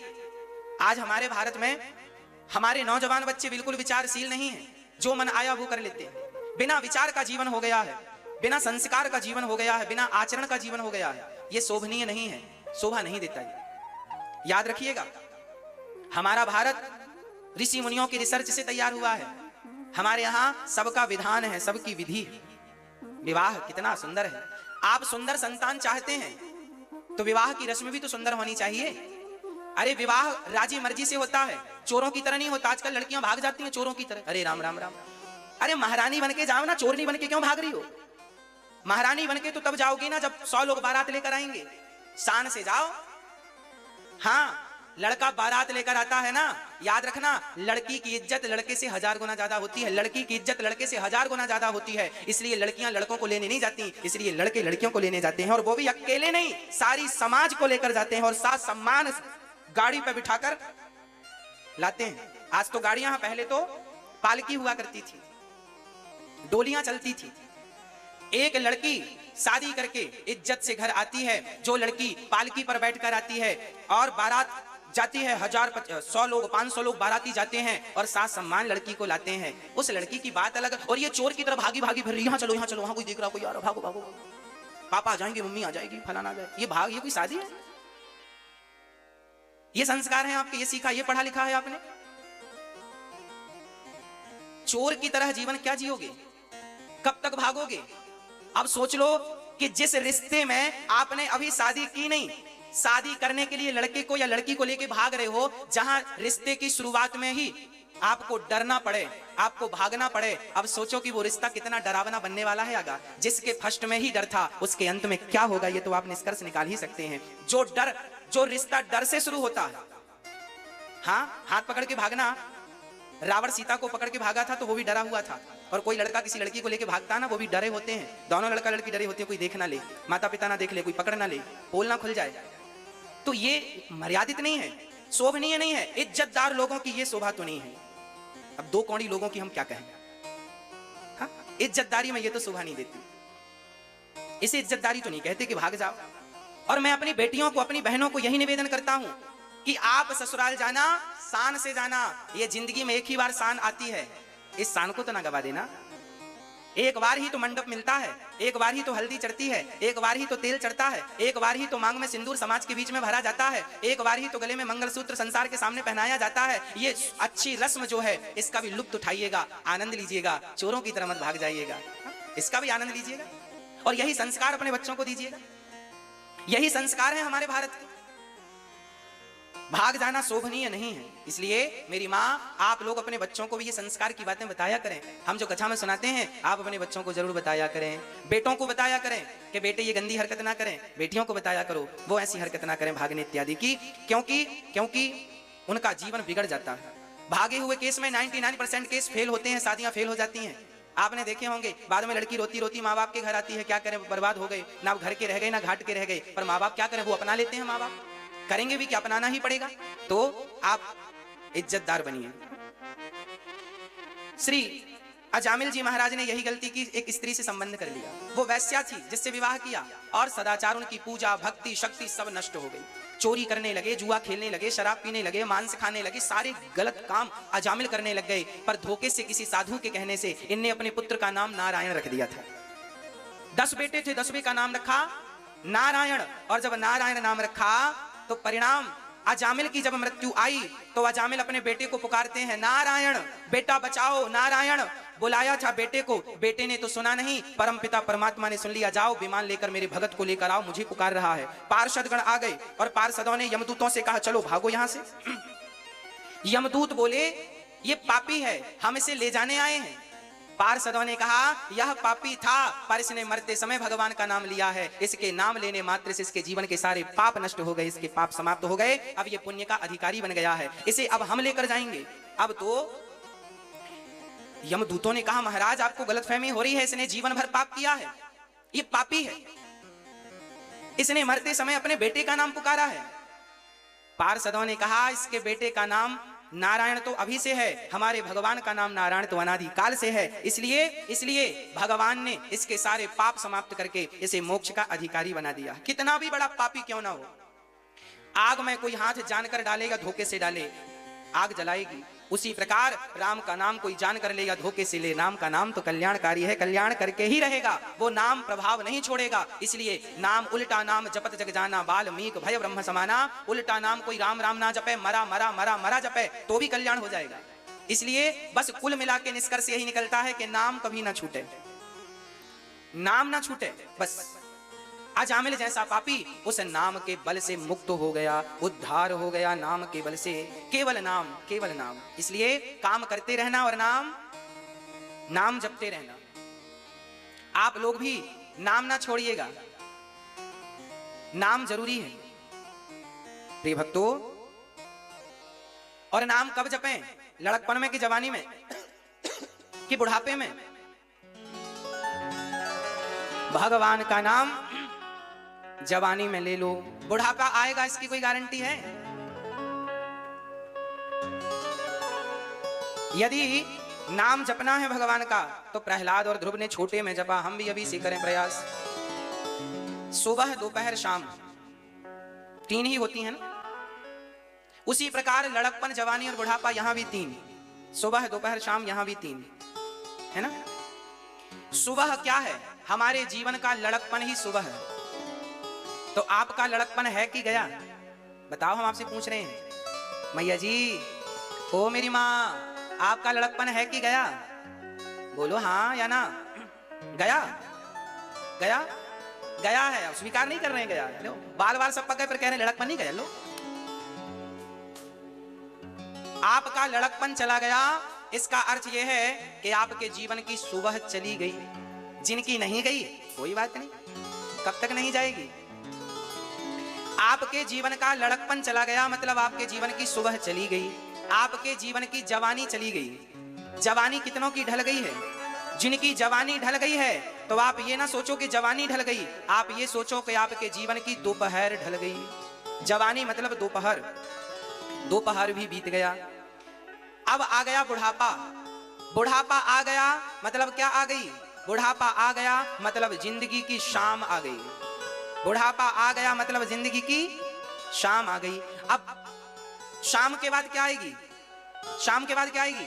रात अंधकार से भरी हुई, रात आएगी मतलब मौत आएगी, आपका बुढ़ापा आ गया है मतलब जिंदगी की शाम आ गई है। आप सुबह दिया बत्ती ना करो चलेगा, दोपहर को दिया बत्ती ना करो चलेगा, पर शाम को तो दिया बत्ती करना ही पड़ता है, दिया जलाना पड़ता है, प्रकाश करना पड़ता है, घर को रोशन से भरना पड़ता है। शाम को रोशनी की जरूरत पड़ती है मेरी माँ, और शाम की जलाई रोशनी रात को भी प्रकाशित कर देती है। इसी तरह बुढ़ापा आ गया मतलब आप अब तो भक्ति का दिया जलाएं। अरे लड़कपन में आपने दिया नहीं जलाया, सुबह नहीं, दोपहर को नहीं। एक बार इंद्र ने अपने गुरु का अपमान कर दिया। जीवन में कभी अपने गुरुजनों का, बड़ों का अपमान ना हो, इसका आपको और हमें ख्याल रखना चाहिए। इंद्र ने गुरु का अपमान किया, गुरु जी नाराज होकर चले गए और गुरु की कृपा हटी, इंद्र पर दैत्यों ने कब्जा कर लिया। इंद्र मारे मारे फिरने लगे, बचाओ बचाओ गुरु जी बचाओ। तब ब्रह्मा जी ने कहा गुरु की शरण ग्रहण करो, विश्वरूप को अपना गुरु बनाओ। तब विश्वरूप ने नारायण कवच की दीक्षा दी और नारायण कवच से बलवान होकर इंद्र ने दैत्यों को पराजित कर दिया। ये नारायण कवच क्या है भैया जी, थोड़ा सावधान है आप लोग, बहुत सावधान रहिए। नारायण कवच क्या है मेरी माँ? भागवत के 6वें स्कंध के 8वें अध्याय में ये नारायण कवच का पाठ है। आप लोग भी अपने बच्चों को नारायण कवच का पाठ कराया करो। नारायण कवच का जो पाठ करता है स्वयं भगवान उसके कवच बनकर उसकी सुरक्षा करते हैं। नारायण कवच का पाठ करने वाले की कभी अकाल मृत्यु नहीं होती, ये मैं आपको लिखित में स्टाम्प पे साइन करके दे सकता हूं। नारायण कवच का नित्य पाठ करने वाले की कभी भी अकाल मृत्यु नहीं हो सकती, इसलिए नारायण कवच का पाठ किया करिए, बच्चों को कराया करिए। आपके घर में भागवत जी हैं कि नहीं हैं? भगवत गीता अलग है और श्रीमद् भागवत अलग है। श्रीमद् भगवत गीता केवल 700 श्लोकों की है और श्रीमद् भागवत महापुराण 18,000 श्लोकों का है। गीता प्रेस से श्रीमद् भागवत निकलती है, दोनों 2 खंडों में होती हैं। ऐसे वो खंड होते हैं, मैं आपको बता दूं, कभी जाइए। ये देखिए, ये प्रथम खंड है। एक ऐसा ही इतना बड़ा एक दूसरा खंड भी होता है, द्वितीय खंड, प्रथम खंड द्वितीय। इन दोनों खंडों में भागवत होती है, एक तरफ संस्कृत होती है, एक तरफ हिंदी होती है। इसी में 6वें स्कंध में 8वें अध्याय में नारायण कवच है। नारायण कवच की इतनी सी पुस्तक भी आती है, 8-10 रुपए की गीता प्रेस से निकलती है, उसको खरीद लें और नारायण कवच की पुस्तक बच्चों के बैग में रख दें, बच्चों के बैग में, और एक शब्द ही सही नारायण कवच का बच्चों को पढ़ाया करिए। नारायण कवच यहां से शुरू होता, इतना पवित्र कवच है ये भागवत में। इसलिए भागवत सुन लेने मात्र से सारे कवच भी हो जाते हैं, सारे स्तोत्र भी हो जाते हैं, सारे गीत भी हो जाते हैं। इसलिए भागवत जी की पोथी अभी बैठ रही है, तो आप भी पूर्वजों के लिए बिठा सकते हैं, ताकि आपके जीवन में भी एक कवच आपको प्राप्त हो। नारायण कवच का वर्णन हम कर रहे हैं। ओम हरिर्विदध्यान मम सर्वे रक्षाम न्यस्तांग्रि पद्मः पतगेन्द्र पृष्ठे दरारि चर्मा सिगदे सुचाप पाशान् दधानोष्टि गुणोष्टि बाहुः जले सुमां रक्षतु मत्स्य मूर्तिर् यादो गणेभ्यो वरुणस्य पासात् स्थले सुमाया वटुवामनो व्यात् त्रिविक्रमः खेवतु विश्वरूपः। ऐसे नारायण कवच का बड़ा अद्भुत वर्णन है और आप नारायण कवच बच्चों को पढ़ें, कल्याण होगा। इंद्र ने इसी कवच के बल पर दैत्यों का उद्धार कर दिया और गुरु विश्वरूप से यज्ञ कराया, विश्वरूप का सिर काट दिया इंद्र ने अहंकारवश। इन्होंने राक्षसों को आहुति क्यों दे दी? यज्ञ में धोखे से आहुति दे दी उन्होंने। वो विश्वरूप थे, सबको विश्वरूप भगवान में देखते थे, तो आहुति दे दी। इंद्र को बुरा लगा, सिर काट दिया। तब इंद्र को ब्रह्म हत्या लगी, तब इंद्र ने अपनी हत्या 4 लोगों में बांटी, स्त्री को, वृक्ष को, जल को, और वृक्षों को, स्त्री को, जल को और पृथ्वी को। पृथ्वी में बंजर भूमि के रूप में वो ब्रह्म हत्या, स्त्री में रज के रूप में, वृक्षों में गोंद के रूप में और जल में झाग के रूप में वही ब्रह्म हत्या नजर आती है। इंद्र ने 4 लोगों में ये ब्रह्म हत्या बांटी और इंद्र उस हत्या से मुक्त हो गए। तब विश्वरूप के पिता का नाम था त्वष्टा। त्वष्टा ऋषि ने यज्ञ किया, यज्ञ से वृत्तासुर को प्रकट किया, जाओ इंद्र को मार के आओ। इंद्र को मारने चले, तब इंद्र ने दधीची ऋषि की हड्डियों का वज्र बनाया। हमारे भारत में ऐसे ऐसे दानी हुए हैं जिन्होंने अपनी हड्डियां भी कल्याण के लिए दान कर दी। जन कल्याण में यदि हमारी हड्डियां समाज के कल्याण के काम आ रही हैं तो हमने अपनी हड्डियां दान कर दी। दधीची इसका उदाहरण है, शिवी दधीची। ये शिवी वही हैं जिन्होंने एक तोते के बदले अपने शरीर को काटकर मांस दिया था, और ये दधीची वही हैं जिन्होंने हड्डियों का दान कर दिया, इसलिए कि मेरी हड्डियों से यदि समाज का कल्याण हो रहा है तो मेरी हड्डियां समर्पित हैं। प्रिय भक्तों, हमारे भारत में ऐसे दानी हुए हैं जिन्होंने हड्डियों का दान किया। इसलिए हम कहते हैं दान का संस्कार कभी ना छोड़िएगा। इसलिए ये दास अनिरुद्ध वृंदावन में वृद्ध माताओं की सेवा करता है। सृष्टि का नियम है, किस किस के मरने पर तुम रोओगे और रोने से होगा क्या। अब तो राजा बोले महाराज मुझे ज्ञान मत दो, बस मेरा बेटा जिंदा करो, ऐसी कृपा करो कि मेरा बेटा जीवित हो जाए, मेरा बेटा जीवित हो जाए, ऐसी कृपा करो। अच्छा ठीक है, नारद जी ने लाख समझाया उस चित्रकेतु को, पर समझ में ना आया। अंत में स्वयं हाथ में जल लेकर नारद जी ने उस मरे हुए बच्चे के ऊपर डाला।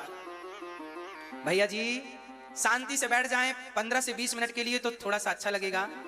आने जाने से लिंक बनती नहीं है सुनाने की, इसलिए कृपया आप जहां जगह मिले वहां बैठ जाएं, थोड़ी देर बैठ जाएं। अभी उत्सव होगा, ठाकुर जी का जन्मोत्सव, तो धूमधाम से हम लोग मनाएंगे, झूमेंगे, नाचेंगे, गाएंगे, पर थोड़ा कथा सुन लेंगे पहले ना।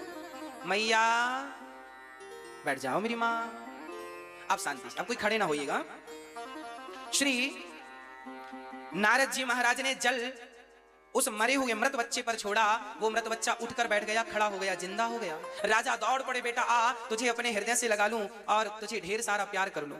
उस बच्चे ने कहा खबरदार, पहले ये बताओ आप कौन हैं, आपका परिचय क्या है। पिता ने कहा कैसा बेटा है तू, अपने पिता से परिचय पूछ रहा है। मैं तेरा पिता, भूल गया, मैं तेरा पिता हूं। उस बच्चे ने जो बात कही मेरी माँ, वो आपके सुनने योग्य है, इसलिए मैं सुना रहा हूं। मैं वही बात सुनाऊंगा जो आपके सुनने के योग्य है। और मैं आपको बता दूं कि मेरी हर बात, कौन बनेगा करोड़पति में 7 करोड़ से ज्यादा का कोई प्रश्न नहीं है, पर मेरी हर बात यहां 10-10 करोड़ से कम की नहीं है, हर एक बात। इसलिए कौन बनेगा करोड़पति ध्यान से सुनते हो ना, ये भी ध्यान से सुनो। वहां 7 करोड़ जीत जाओगे तो संसार का सुख मिलेगा, और मेरी एक बात पर अमल कर लोगे तो इस लोक से लेके उस लोक तक सुख मिलेगा। इसलिए हर बात 10 करोड़ की है, और मैं ये कहीं कहूं कि अनमोल है तो ज्यादा अच्छी बात हो जाएगी, पर फिर भी आपके सामने मैंने कीमत रखी।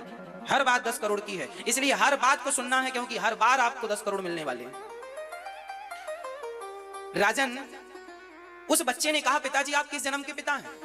अरे मैं तेरा पिता हूं, इसी जन्म का। उस बच्चे ने कहा पिताजी कितनी बार मेरा जन्म हुआ और कितनी बार आपका जन्म हुआ, किस जन्म का रिश्ता रखते हो। पिछले जन्म में मैं भिखारी था, तो मेरे द्वारा आपका और मेरा कोई हिसाब बाकी रह गया था, वो चुकाने आया था। क्या हिसाब बेटा। तब उस बच्चे ने कहा पिताजी मैं पिछले जन्म में भिखारी था और आपके घर भीख मांगने आया था, तो आपने मुझे गेहूं का आटा और साथ में गाय का सूखा हुआ गोबर, ओपले, कंडे आपने मुझे दिए। मैंने नदी के किनारे उन ओपलों में, कंडों में आग लगाई, ध्यान नहीं दिया, उनमें ढेर सारी चींटियां थी, आग लगा दी, सारी चींटियां जल के राख हो गई। और मैंने उसी आग से 5 रोटियां, जो आपने गेहूं का आटा दिया था, उसको मैंने गूंथ कर रोटियां बनाई, तो 5 रोटियां बनी। मैंने पिछले जन्म में आपकी 5 रोटियां खाई थी, सो आपका इस जन्म में 5 वर्ष तक आपका बेटा बनके मैंने 5 रोटियों का हिसाब चुकाया है। और मैंने उन चींटियों को जला के मारा था, तो आज वही चींटियां आपकी पत्नियां बन के आई, और आज उन्होंने मुझे जहर देकर के मारा है। मैंने तो भगवान को भोग लगाकर रोटियां खाई, तो एक जन्म में सबका हिसाब चुक गया, नहीं तो पिताजी ना जाने कितने जन्म लेके मुझे सबका हिसाब किताब अलग अलग चुकाना पड़ता। भगवत कृपा से एक जन्म में सबका हिसाब चुक गया। ये तो रही भागवत की कथा। अब ये कथा व्यास जी ने इस भागवत में क्यों रखी है, इस कथा से हमें और आपको क्या मैसेज मिलता है, क्या शिक्षा मिलती है, इस कथा को सुनने और सुनाने से हमारा क्या फायदा है। आओ हम अपने फायदे की बात करें। ये हमारे लिए एक मैसेज है, जो हम लोग कहते रहते हैं ना, ये मेरा बेटा है, ये मेरी बेटी है। आप बहुत ध्यान से सुनिएगा, गंभीर होकर सुनिएगा। इस दुनिया में कोई किसी का नहीं है। हाँ, ये जो पत्नी है, पुत्र है, परिवार है, ये जो हमारे रिश्ते हैं, ये सब पिछले जन्म का हिसाब किताब चुकाने आए हैं सब लोग। जिस दिन जिसका हिसाब चुकेगा उस दिन उसकी छुट्टी। अच्छा ये बताओ, मैं आपके नगर में आया हूं कितने दिन के लिए, ओनली 7 दिन के लिए। आपको कथा सुनाऊंगा, 7 दिन बाद कहां जाऊंगा, वहीं तो जाऊंगा जहां से आया हूं। हाँ, बस मैं 7 दिन केवल आपको कथा सुनाने आया हूं, अपना कर्तव्य पूरा करने आया हूं, पूरा करूंगा, वहीं चला जाऊंगा जहां से आया हूं। उसी तरह आप और हम इस संसार में कोई 25 साल, कोई 50 साल, कोई 100 साल के लिए आए हैं, कुछ कर्म करने, अपने अपने काम लेकर। जिस दिन वो काम पूरे हो जाएंगे, उस दिन जैसे मैं 7 दिन बाद वापसी, ऐसे आप और हमारी भी वापसी हो जाएगी, रियल वाली। ये संसार किसी का है नहीं। अब देखो, आप कहेंगे महाराज जी हमारा बेटा है, तो अरे भाई बेटा तुम्हारा है, तुम्हें मिला है कुछ दिनों के लिए। अब जैसे मुझे मिला है कुछ दिनों के लिए। अच्छा, जिस प्लॉट पे आप बैठे हैं, जिस जगह पे, ये जगह मेरी थोड़ी है, पर देखो हम बैठ के कथा सुना रहे हैं, है नहीं हमारी, पर बैठ के सुना रहे हैं। आप सुन रहे हैं, आप भी सुन रहे हैं, हम सुना रहे हैं। ये मंच जब हम आए थे ना, तो ये मंच हम लेकर नहीं आए, ये पांडाल, ये व्यवस्थाएं, ये सब हमें यहीं मिली हैं। और इस अनिरुद्धाचार्य को ये भी याद रखना है कि बेटा तुम्हें यहाँ जो सुविधाएं मिली हैं वो यहाँ तक ही रहेंगी, यहाँ से आगे दूसरी व्यवस्था मिलेगी। बस ये याद रखो, यहाँ जो तुम्हें मिला है बेटी बेटा, वो सब यहीं के लिए है, यहाँ से आगे के लिए दूसरी व्यवस्थाएं हैं। इस संसार में 7 दिन बाद जब मैं जाऊंगा तो टेंट लेकर जाऊंगा क्या, ये प्लॉट उठा के ले जाऊंगा क्या? 7 दिन बाद जब जाऊंगा तो जो यहाँ मिला था सब यहाँ का यहीं रह जाएगा। उसी प्रकार जब आप इस दुनिया से जाओगे तो तुम्हें जो जो यहाँ मिला है सब यहीं का धरा रह जाएगा। बस ये समझो कि हम सब यात्रीगण हैं। आप ट्रेन की यात्रा करते हैं, एक स्टेशन आया तो आपकी सामने वाली सीट का व्यक्ति उतर गया, तो उसी सीट में उसी स्टेशन से दूसरा व्यक्ति चढ़ गया। एक उतर रहा है और एक ट्रेन चल रही है, फिर उतरी फिर रुकी, तो आगे उनका स्टेशन आया, वो उतर गए, दूसरा चढ़ गया। आगे आपका भी स्टेशन आएगा और आपको भी एक दिन उतरना पड़ेगा। ये जिंदगी ऐसी यात्रा है मेरी माँ। एक स्टेशन आता है तो घर के बुजुर्ग लोग उतर जाते हैं, तभी बहू को बेटा हो गया, नाती चढ़ गया, दादाजी उतर गए। जिसका स्टेशन आ गया सो उतर गया, जिसका स्टेशन आ गया चढ़ गया। ये जिंदगी एक रेल की यात्रा है, एक चढ़ रहा है, एक उतर रहा है, एक आ रहा है, एक जा रहा है। आज के 100 साल पहले आप में से कोई था तो बता दो। आज 2021 से 100 साल पहले कोई था आप में से और मुझ में से? था कि नहीं? हाँ या ना? कोई नहीं था। और आज के 100 साल बाद भी क्या आप में से हम में से कोई बचेगा? ना तो 100 साल पहले हमारी सत्ता थी, ना तो 100 साल बाद हमारी सत्ता रहेगी। कहानी केवल ये बीच के 100 साल की है। और 100 साल भी क्या कहूं, 80 कहूं तो ठीक है। हाँ, ये 100 साल 80 साल में व्यक्ति ऐसा मानता है सब मेरा है, सब मेरा है, सब मेरा। अरे पागलों की तरह व्यवहार ना करो। ना तुम्हारी पत्नी है, ना तुम्हारा पुत्र है, ना तुम्हारा परिवार है। ये सब अपना ऋण चुकाने आए हैं। बेटे का हिसाब पूरा होगा, बेटा जाएगा, बेटी का पूरा होगा, बेटी जाएगी, आपका पूरा होगा, आप चले जाना। किसी के मरने पर रोने से कोई फायदा नहीं। बेटा चला गया, बेटी चली गई, पत्नी चली गई, पति चला गया। अरे आया है सो जाएगा। राजा रंग फकीर एक सिंहासन चढ़ चला, एक बंधा जंजीर। बचा कौन? नाम तो बताओ। किसकी सत्ता रह गई? किसकी हस्ती बची है? सबकी तो मिट्टी में मिल गई। और आपकी भी कितने दिन रहेगी? एक दिन दीवार में टंगे नजर आओगे, एक माला पहने हुए दक्षिण तरफ। हाँ या ना? यही सच्चाई है हम सबकी। आज हम जो बोल रहे हैं, मुस्कुरा रहे हैं, बतला रहे हैं, बड़ा अहंकार कर रहे हैं, एटीट्यूड से चल रहे हैं। हाँ बेटा, एक दिन दक्षिण दिशा की दीवार पकड़ लेना, तस्वीर और माला भी मिलेगा कि नहीं, इसकी भी गारंटी नहीं। इसलिए आप ये समझो कि हम सब यात्री हैं। भगवान की प्राप्ति कर लें, भगवान की भक्ति कर लें, ज्यादा मोह में ना उलझें। सच्चाई यही है, कोई किसी का नहीं है, सब अपने कर्म दंड भोगने आए हैं। आप जब यात्रा करते हैं, यहां से आप मथुरा जाएंगे रेल में, तो आपकी बाजू वाली सीट में कोई मिल ही जाएगा। ऐसे पत्नी मिल गई, बच्चे मिल गए, आप बातचीत करो, बोलो, बताओ, ठीक है, पर आसक्त ना हो जाओ। नहीं नहीं, अब मैं तुम्हारे बिना कैसे रहूंगा। अरे पागल, पहले कैसे थे? जब पत्नी नहीं मिली थी तब भी तो जिंदा थे। अच्छा, जब आपका जन्म हुआ था तब पत्नी थी, तब बेटा था, तब भी तो आप जिंदा थे। और बाद में पत्नी मिली और बेटा मिला और आप ऐसे आसक्त हो गए, कह रहे हैं बेटों के बिना कैसे रहेंगे, पत्नी के बिना कैसे रहेंगे, पति के बिना कैसे रहेंगे। अरे वैसे ही रहो ना जैसे इनके पहले थे। इनके पहले भी तो जिंदा थे, कौन से मर गए थे? ये मोह, यही मोह नरक ले जाता है। आप लोग कहते हैं हमारा क्या होगा, अब तो वो है नहीं। अरे भाई, पहले कैसे थे? तुम छोटे थे, 10 साल के थे, 20 साल के थे शादी के पहले, तब मौत से थे कि नहीं? वो मस्ती कहां गई आपकी? क्यों आप भटक रहे हैं संसार में? क्यों नहीं अपना कल्याण चाहते? दत्तात्रेय जी ने 24 गुरु बनाए। एक गुरु बनाया कबूतर को। एक कबूतर और एक कबूतरी एक पेड़ पर रहा करते थे। एक कबूतरी नीचे बैठी तो बहेलिये ने जाल फेंका और कबूतरी को पकड़ लिया। अब कबूतर लगा रोने, कबूतरी तो मर गई, अब तो हम क्या करेंगे जी के। तो कबूतर भी कूद गया और वो भी जाल में फंस गया। एक महात्मा जी हंसे, अरे राम राम, कबूतरी मर गई ये तो दिखा, पर खुद मर गया ये नहीं दिखा। तुम रो क्यों रहे हो? कोई जाएगा कहां? अच्छा ये बताओ, मैं आया हूं वृंदावन से, तो जाऊंगा कहां? मरता कौन है भाई? अरे जो जहां से आया है, आप लोग कथा सुनने अभी आए हैं, कोई लुधियाना से आया, कोई भटिंडा से आया, कोई बरनाला से आया, कोई कहीं से आया। आप ये बताओ, आप सभी लोग कथा सुन के जाओगे कहां? कहां जाओगे? वहीं तो जाओगे ना जहां से आए हो, कि किसी और के घर में घुस जाओगे? नहीं, आप वहीं जाओगे जहां से आए हो। तो आपका बेटा गया कहां? कहते हो मर गया ना, बेटा मरा नहीं है, बेटी मरी नहीं है, पति मरा नहीं है, पत्नी मरी नहीं है, ये कोई मरता नहीं है। फिर कहां गया? बोले जहां से आया था वहीं चला गया। और आज वो गया है, कल आप भी तैयारी में रहना, कल हमारा भी तो नंबर आएगा। इसलिए किसी के मरने में शोक करने से अच्छा है अपना मरण सुधारो। वो तो गया, आप अपना देखो और ये मोह में ना उलझो। यही मोह नरक का जाल है, यही बांधकर नरक के द्वार में फेंकता है। इसलिए इस मोह से बचो। उस बच्चे ने ज्ञान दिया, पिताजी मेरे पिछले जन्म का कोई ऋण था, इस जन्म में चुकाने आया हूं, चुक गया गया। वो बच्चा चला गया, अब तो आंख खुल गई और वही चित्रकेतु इस जन्म में वृत्तासुर बना और इंद्र के हाथों मारा गया। एक बार भगवान प्रहलाद जी के लिए खंबा चीर के प्रकट हो गए। भक्तों, आप ये कथा टीवी के साथ साथ अपने मोबाइल पर, यूट्यूब पर भी देख रहे हैं। आप अपने मोबाइल पर अनिरुद्धाचार्य जी यूट्यूब पर डालिए, ये कथा आपको आगे यूट्यूब पर सुनने को मिलेगी। और आप चैनल को सब्सक्राइब जरूर करें। आप सभी के प्यार से 20 लाख लोगों का परिवार होने वाला है यूट्यूब पर। सब्सक्राइबर्स होने वाले हैं 20 लाख, 19.5 लाख पार कर चुके हैं। सारे 19.5 लाख लोग YouTube पर कथा सुनते हैं प्यार से। इतना बड़ा परिवार है गौरी गोपाल परिवार, ये दास अनिरुद्ध का परिवार इतना बड़ा है, 20 लाख लोग जुड़े हैं केवल YouTube से। आप भी चैनल को सब्सक्राइब करें और आप भी हमारे परिवार में जुड़ जाएं और औरों को भी प्रेरित करें, प्रोत्साहित करें, ताकि और लोग भी कथा से जुड़ें। अब एक बार भगवान प्रहलाद जैसे भक्त के लिए आ गए। एक हिरण्यकश्यपु नाम का दुष्ट था, अपने बच्चे को बहुत सताता था। क्यों सताता था? केवल इसलिए कि वो भगवान का नाम जपता था, नारायण नारायण जपता रहता था। तो प्रहलाद जी के पिता ने कहा कि इसे फेंक दो पहाड़ से। पहाड़ से ले जाकर फेंका तो स्वयं भगवान का नाम प्रहलाद जी विश्वास से जपते रहे। अच्छा, प्रहलाद जी से एक चीज सीखनी चाहिए कि कितनी भी जीवन में विडंबना आवे, विषम परिस्थिति आवे, पर अपने भगवान पर विश्वास बनाए रखिएगा। यदि विश्वास डगमगाया तो नुकसान होगा, और यदि विश्वास नहीं चूका, विश्वास नहीं डिगा, तो आपका बाल भी बांका नहीं होगा। प्रहलाद जी को पहाड़ से फेंका हिरण्यकश्यपु ने, पर विश्वास था कि भगवान बचाने वाले हैं और पिताजी मारने वाले हैं। देखता हूं कि आज जीत भगवान की होती है कि पिताजी की होती है। तो जीत भगवान की हुई, भगवान ने प्रकट होकर प्रहलाद को गोद में धारण कर लिया और नीचे उतार दिया। प्रहलाद को बचा हुआ देखकर हिरण्यकश्यपु दंग रह गया, इसे मैंने पहाड़ से फेंका या फिर? तब होलिका नाम की बहन थी हिरण्यकश्यपु की सगी, उसे ब्रह्मा जी ने वरदान दिया था तुम्हें आग जलाएगी नहीं, तो वो होलिका गोद में लेकर बैठ गई। अच्छा, वरदान इसलिए मिला था कि कोई जल रहा हो तो तुम उसे पकड़कर निकाल लो, मदद करने के लिए दिया था वरदान, पर वो तो दुरुपयोग करने लग गई, अब ले लेके बैठने लग गई गोद में। अब भगवान ने कहा वरदान का दुरुपयोग करोगी तो वही वरदान तुम्हें जलाकर भस्म करेगा, और वही वरदान होलिका जलकर राख हो गई। प्रहलाद का बाल भी बांका नहीं हुआ। देखिए भक्ति की शक्ति, जब आपका विश्वास अपने इष्ट में इतना प्रबल होता है तो आग भी आपका बाल भी बांका नहीं कर सकती, आग भी शीतल हो जाती है उन भक्तों के लिए जो भगवान की शरणागति ग्रहण कर लेते हैं। प्रभु मैं आपका और आप मेरे, मैं तीसरे को जानता ही नहीं। तब हिरण्यकश्यपु ने पढ़ने के लिए भेज दिया, जाओ संडा मर्क के यहाँ पढ़ने भेजा। और जब प्रहलाद जी पढ़कर आए तो हिरण्यकश्यपु ने पूछा तुमने कौन सी विद्या पढ़ी? तब प्रहलाद जी ने नवधा भक्ति सुना दी, श्रवणम कीर्तनम विष्णु स्मरणम पाद सेवनम अर्चनम वंदनम दास्यम सख्यमात्म निवेदनम। पहली भक्ति है श्रवणम।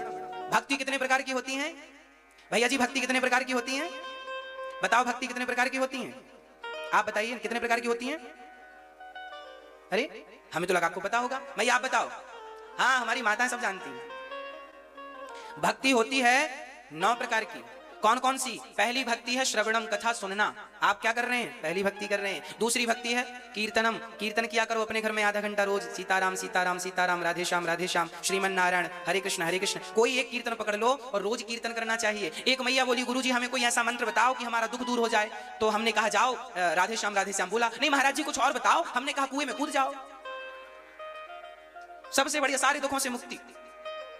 अरे महाराज जी कुआं में कूदा रहे हो? हमने कहा जब हमने कहा राधे श्याम जपा करो तो तुम तो विश्वास नहीं किया तुमने। और मंत्र बताओ। अरे राधे श्याम से भी बड़ा कोई मंत्र है? सीताराम से भी बड़ा कोई मंत्र है? श्रीमन नारायण से भी बड़ा कोई मंत्र है? अरे विश्वास करोगे तब तो ये मंत्र कारगर सिद्ध होगा।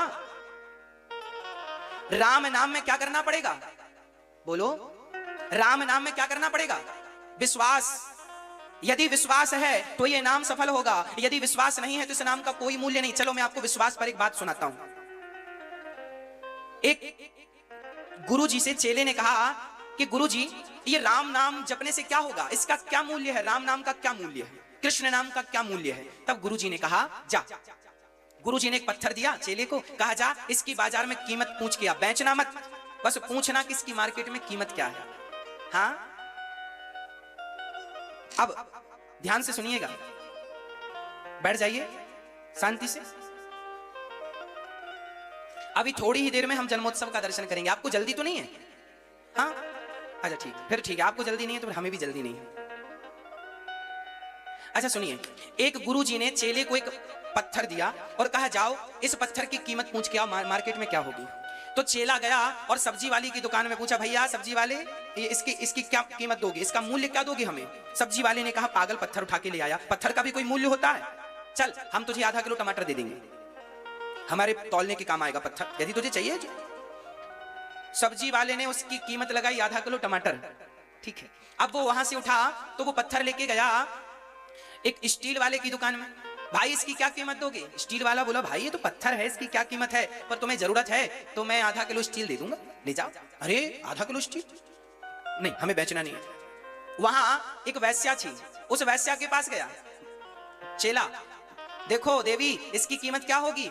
वैश्या ने कहा इसकी कीमत हम क्या जाने, इसकी कीमत तो कोई जौहरी बताएगा, हम तो इसकी कीमत जानती ही नहीं, हमारा ये काम ही नहीं है, हमारा तो काम ही अलग है। वो वहां से गया, सारी बाजार में सबसे पूछा, आखिरी में एक बढ़िया जौहरी के पास गया और कहा भैया ये बताओ इसकी कीमत क्या होगी। जौहरी ने बहुत चश्मा लगा लगा के देखा, यहां वहां घुमा फिरा के देखा, उसने कहा भैया इसकी कोई कीमत ही नहीं है, इस पूरी दुनिया में इसकी कीमत आंकने वाला कोई पैदा नहीं हुआ, ये अनमोल रत्न है। तुम्हारे पास कहां से आया? बोले हमारे गुरुजी ने दिया। जरूर किसी राजा ने गुरुजी को सम्मान में दिया होगा। ये बेस कीमती वो मणि है, वो रत्न है जिसकी किसी के पास कोई कीमत ही नहीं, ये अनमोल है। वो चेला दौड़ा दौड़ा गुरुजी के पास गया, गुरुजी ये तो अनमोल है। तब गुरुजी ने कहा बेटा ये वस्तु अनमोल है, क्या बाजार में सब लोगों ने अनमोल कहा? बोले ना, सब्जी वाले ने तो कहा आधा किलो टमाटर, स्टील वाले ने तो कहा आधा किलो स्टील, वैश्या ने कहा ये तो हम फ्री में नहीं लेंगे। और बाजार में हजारों दुकान में घूमा, हजार दुकानों में जाने के बाद भी इसकी कीमत सही आंकी नहीं गई। इसकी सही कीमत वही आंक सका जो इसको जानता था। उसी प्रकार मेरी माँ, राम नाम ही वो हीरा है। जो कोई जौहरी हो तो उस राम नाम की कीमत को जाने। वो राम नाम अनमोल है, वो वही नाम है जो एक नाम से भवसागर पार तरा जा सकता है। पर जब कोई जौहरी हो उस राम नाम का तब तो कीमत आंके, तब कोई जौहरी ही नहीं है तो किसके सामने हम राम नाम कहें? राम नाम को भी समझने के लिए तो जौहरी चाहिए। राम क्या है?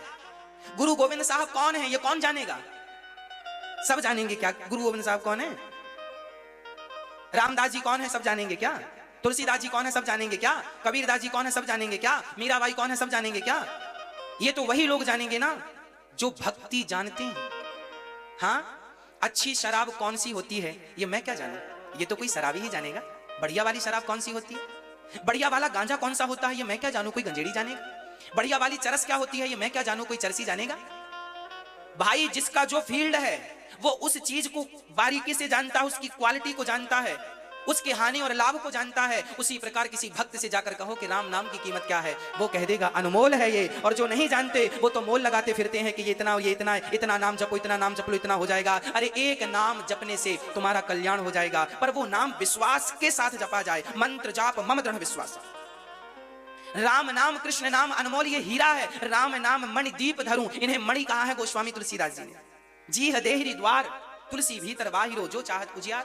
क्या कहें? अब तो श्री राम नाम की कीमत कहते कहते अब प्रहलाद जी कहते हैं दूसरी भक्ति कीर्तन है, इसलिए कीर्तन किया करो। स्मरणम तीसरी भक्ति, पाद सेवनम पांव दबाना चौथी भक्ति है। आप जरूर पांव दबाया करो अपने पति के, अपने माता और पिता के। आप लोग अपने माता पिता के पांव दबाते हैं कि नहीं? हाँ या ना? नहीं दबाते। माँ है कि नहीं है? जिंदा है तो फिर माँ के पांव दबाओ। कब दबाओगे? अरे माँ के पांव दबाओ। माँ के पांव में भगवान बैठे हैं, भगवान मंदिरों में नहीं है। भगवान तो माँ के चरणों में होते हैं। ये भगवान ही तो थे जो माँ की आज्ञा मानकर 14 साल वनवास गए। जब माँ की आज्ञा को भगवान ने नहीं टाली तो हम कौन होते हैं उस परमात्मा की माँ की आज्ञा को टालने वाले? भगवान को भी यदि धरती पे आना पड़ा तो माँ की आज्ञा का पालन करना पड़ा। आज्ञा का पालन नहीं करते तो वो भगवान ना कहलाते। हाँ या ना? हाँ, राम की 3 माएं थी, तीनों के पांव दबाते थे। पढ़िए रामचरितमानस में लिखा है, प्रातः काल उठ के रघुनाथा, आगे आप बोलो, मात पिता गुरु ना वही माथा। सवेरे उठ के राम जी अपनी माँ के, पिता के, गुरुजनों के प्रणाम करते थे और सोने के पहले माता के, पिता के चरण दबाते थे। राम जी माँ के चरणों में भगवान होते हैं, इसलिए पांव छूने की परंपरा है। माथे को माथे से टिकाने की परंपरा नहीं है, माथे को चरणों में रखने की परंपरा। अच्छा, पांव ही क्यों छुए जाते हैं? माथा क्यों नहीं छुआ जाता? क्योंकि माइंड तो यहाँ होता है, बुद्धि तो यहाँ पांव में होता क्या है। पर पांव छूने की परंपरा है, माथा छूने की परंपरा तो नहीं है। छाती छूने की भी परंपरा नहीं है, पेट छूने की परंपरा भी नहीं है, पांव छूने की परंपरा है। पांव क्यों? क्योंकि पांव में भगवान नारायण का वास होता है। हमारे शरीर के हर अंग में देवताओं का वास होता है। हाथ के देवता इंद्र हैं, चंद्रमा बुद्धि के देवता हैं, ब्रह्मा जी मन के देवता हैं। चंद्रमा मन के देवता, चंद्रमा बुद्धि के देवता ब्रह्मा जी। परंतु पांव के देवता कौन है? बोले चरणों के देवता स्वयं भगवान नारायण है। भगवान को पाना हो तो कहां मिलेंगे? संपूर्ण शरीर में भगवान नहीं, केवल चरणों में भगवान का वास होता है। चरणों को इसलिए छुआ जाता है क्योंकि ये प्रणाम जो तुम किसी को करते हो वो प्रणाम उस व्यक्ति को नहीं होता, वो प्रणाम भगवान को होता है। वो प्रणाम भगवान को होता है, इसलिए प्रणाम कीजिए। जैसे आज अमेरिका यदि हमारे भारत के प्रधानमंत्री को गाली दे दे तो वो गाली केवल प्रधानमंत्री को नहीं होगी, वो गाली 135 करोड़ लोगों को होगी। क्योंकि 135 करोड़ लोगों की भूमिका में इस समय प्रधानमंत्री जी हैं। हाँ या ना? यदि प्रधानमंत्री का किसी देश ने अपमान कर दिया तो वो अपमान प्रधानमंत्री का नहीं माना जाएगा, वो तो संपूर्ण भारत वर्ष का अपमान माना जाएगा।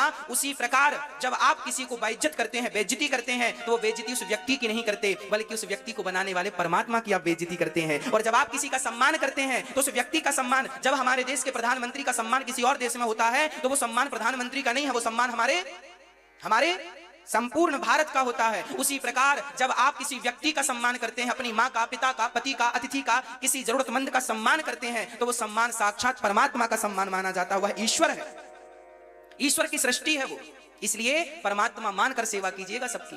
हाँ, सेवा पांव दबाना सेवा है। लक्ष्मी जी सदा नारायण के पांव दबाती हैं। जिस घर की स्त्री सदा अपने पति के चरण दबाती है उस घर में कभी लक्ष्मी की कमी नहीं होती। इसलिए सदा पत्नियों को पति के पांव दबाना चाहिए, सदा पुत्रों को अपने माता पिता के पांव दबाना चाहिए और पांव दबाकर ही सोना चाहिए, बढ़िया नींद आएगी। कहते हैं भगवान का आशीर्वाद टाला जा सकता है पर माँ की दुआ नहीं टाली जा सकती। माँ की दुआ कभी खाली नहीं जाती, ये बात भगवान से टाली नहीं जाती। और बर्तन मांझ कर 4 बच्चों का पेट भर देती है माँ, उन 4 बच्चों से एक बूढ़ी माँ पाली नहीं जाती। यही तो दुर्भाग्य है, 4 बच्चों से एक मां नहीं पाली जाती। इसलिए तो दास अनिरुद्ध को मां की सेवा के लिए आगे आना पड़ा।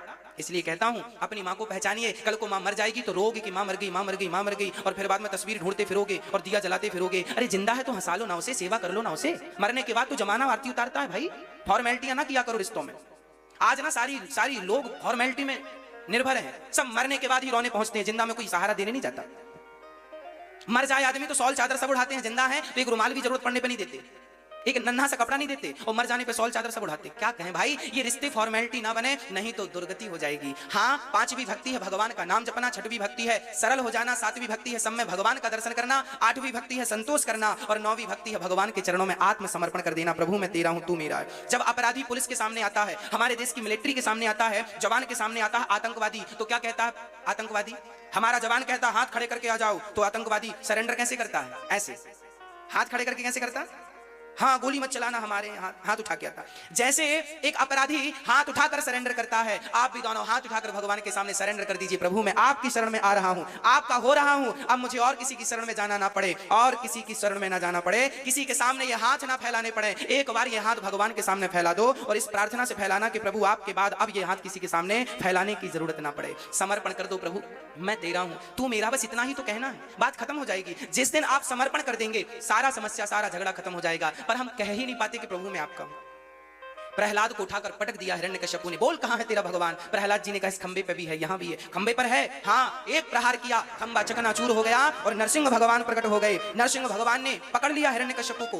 कौन हो आप? नरसिंह भगवान से पूछा। नरसिंह भगवान बोले मैं तेरी मृत्यु हूं। अच्छा? हिरण्यकश्यपु बोला मैं ना दिन को मरूंगा ना रात के मरूंगा। भगवान बोले ना ये दिन है ना रात है, संध्या की बेला, यही समय था, अब तो मरेगा। बोले ना इंसान से मरूंगा ना शैतान से ना जानवर से। भगवान बोले ना मैं शैतान हूं ना जानवर हूं ना इंसान हूं, आधा तो नर है आधा तो सिंह है, नरसिंह हूं। ऐसा मेरे जैसा कहीं देखा है? तेरे लिए विशेष डेवलप किया है, अब तो मरेगा। बोले अभी भी नहीं मरूंगा। बोले ना अंदर मरूं ना बाहर मरूं। भगवान बोले मैं देहरी पर बैठा हूं द्वार पर, अब तो मरेगा। नहीं, ये अंदर है ना मध्य। बोले अभी भी नहीं मरूंगा, ना अस्त्र से मरूं ना शस्त्र से मरूं, ना जड़ से मरूं ना। देखिए कितना चतुर है ये हिरण्यकश्यप। कहता है ना अस्त्र से मरूं ना शस्त्र से, ना जड़ से ना चेतन से। जड़ अर्थात बाण धनुष ये सब जड़ वस्तुएं हैं, और चेतन सुदर्शन ब्रह्मास्त्र ये चेतन अस्त्र हैं। तो ना जड़ अस्त्र से मरूं ना चेतन अस्त्र से मरूं। अब मारो, अब कैसे मारोगे? तब भगवान ने कहा ये नाखून ना ये जड़ है ना ये चेतन है। अच्छा, नाखून हमारे ना जड़ होते हैं ना चेतन, कैसे? देखिए, इनको काट देने से दर्द भी नहीं होता और ये बढ़ते भी हैं। तो बढ़ते इसलिए हैं क्योंकि चेतन है, और दर्द इसलिए नहीं होता क्योंकि जड़ है। जड़ भी है और चेतन भी है। यहां से बाहर होने के बाद ये जड़ हो जाते हैं, और यहां जुड़े हैं तब तक चेतन है। तो ये जड़ भी है और जड़ भी है और चेतन भी, और जड़ भी नहीं और चेतन भी नहीं है। तो आज नरसिंह भगवान ने नख से मारा है, और जो हाथों पर प्रहार किया छाती से, और हाथों को निकालकर गले की माला बनाई। कितना भी चतुर क्यों ना हो आप, कितने भी चतुर क्यों ना हो, पर मौत से नहीं बच सकते। हिरण्यकश्यपु ने आज लाख प्रयास किया वरदान मांग मांग के कि मैं बोला मैं 12 महीने में किसी महीने नहीं मरूंगा। लो, भगवान बोले 13वां महीना चल रहा, पुरुषोत्तम महीना, अब तो मरेगा। बोले ब्रह्मा के बनाए किसी आदमी से नहीं मरूं। भगवान बोले ब्रह्मा को मैं बनाता हूं, ब्रह्मा मुझे नहीं बनाता, अब तो मरेगा। कितना चतुर बनेगा जीव, उस परमात्मा से चतुर हो जाएगा क्या जिसने तुम्हें बनाया? इसलिए चतुराई ना चलाया करो। हिरण्यकश्यपु रावण जैसों की चतुराइयां धरी की धरी रह गईं। इन जैसा चतुर कौन रहा होगा? इसलिए भगवान चतुर को नहीं सरल को मिलते हैं। आज भगवान हिरण्यकश्यपु को मारकर प्रहलाद पर कृपा करते हैं, और प्रहलाद जैसे भक्तों की रक्षा करते हैं। बोलिए नरसिंह भगवान की जय। एक बार भगवान ने हाथी का हाथी की रक्षा करने के लिए हरि का अवतार धारण किया। समुद्र मंथन में धनवंतरी मोहिनी कच्छप 3 अवतार धारण किए। फिर बामन बन के आए राजा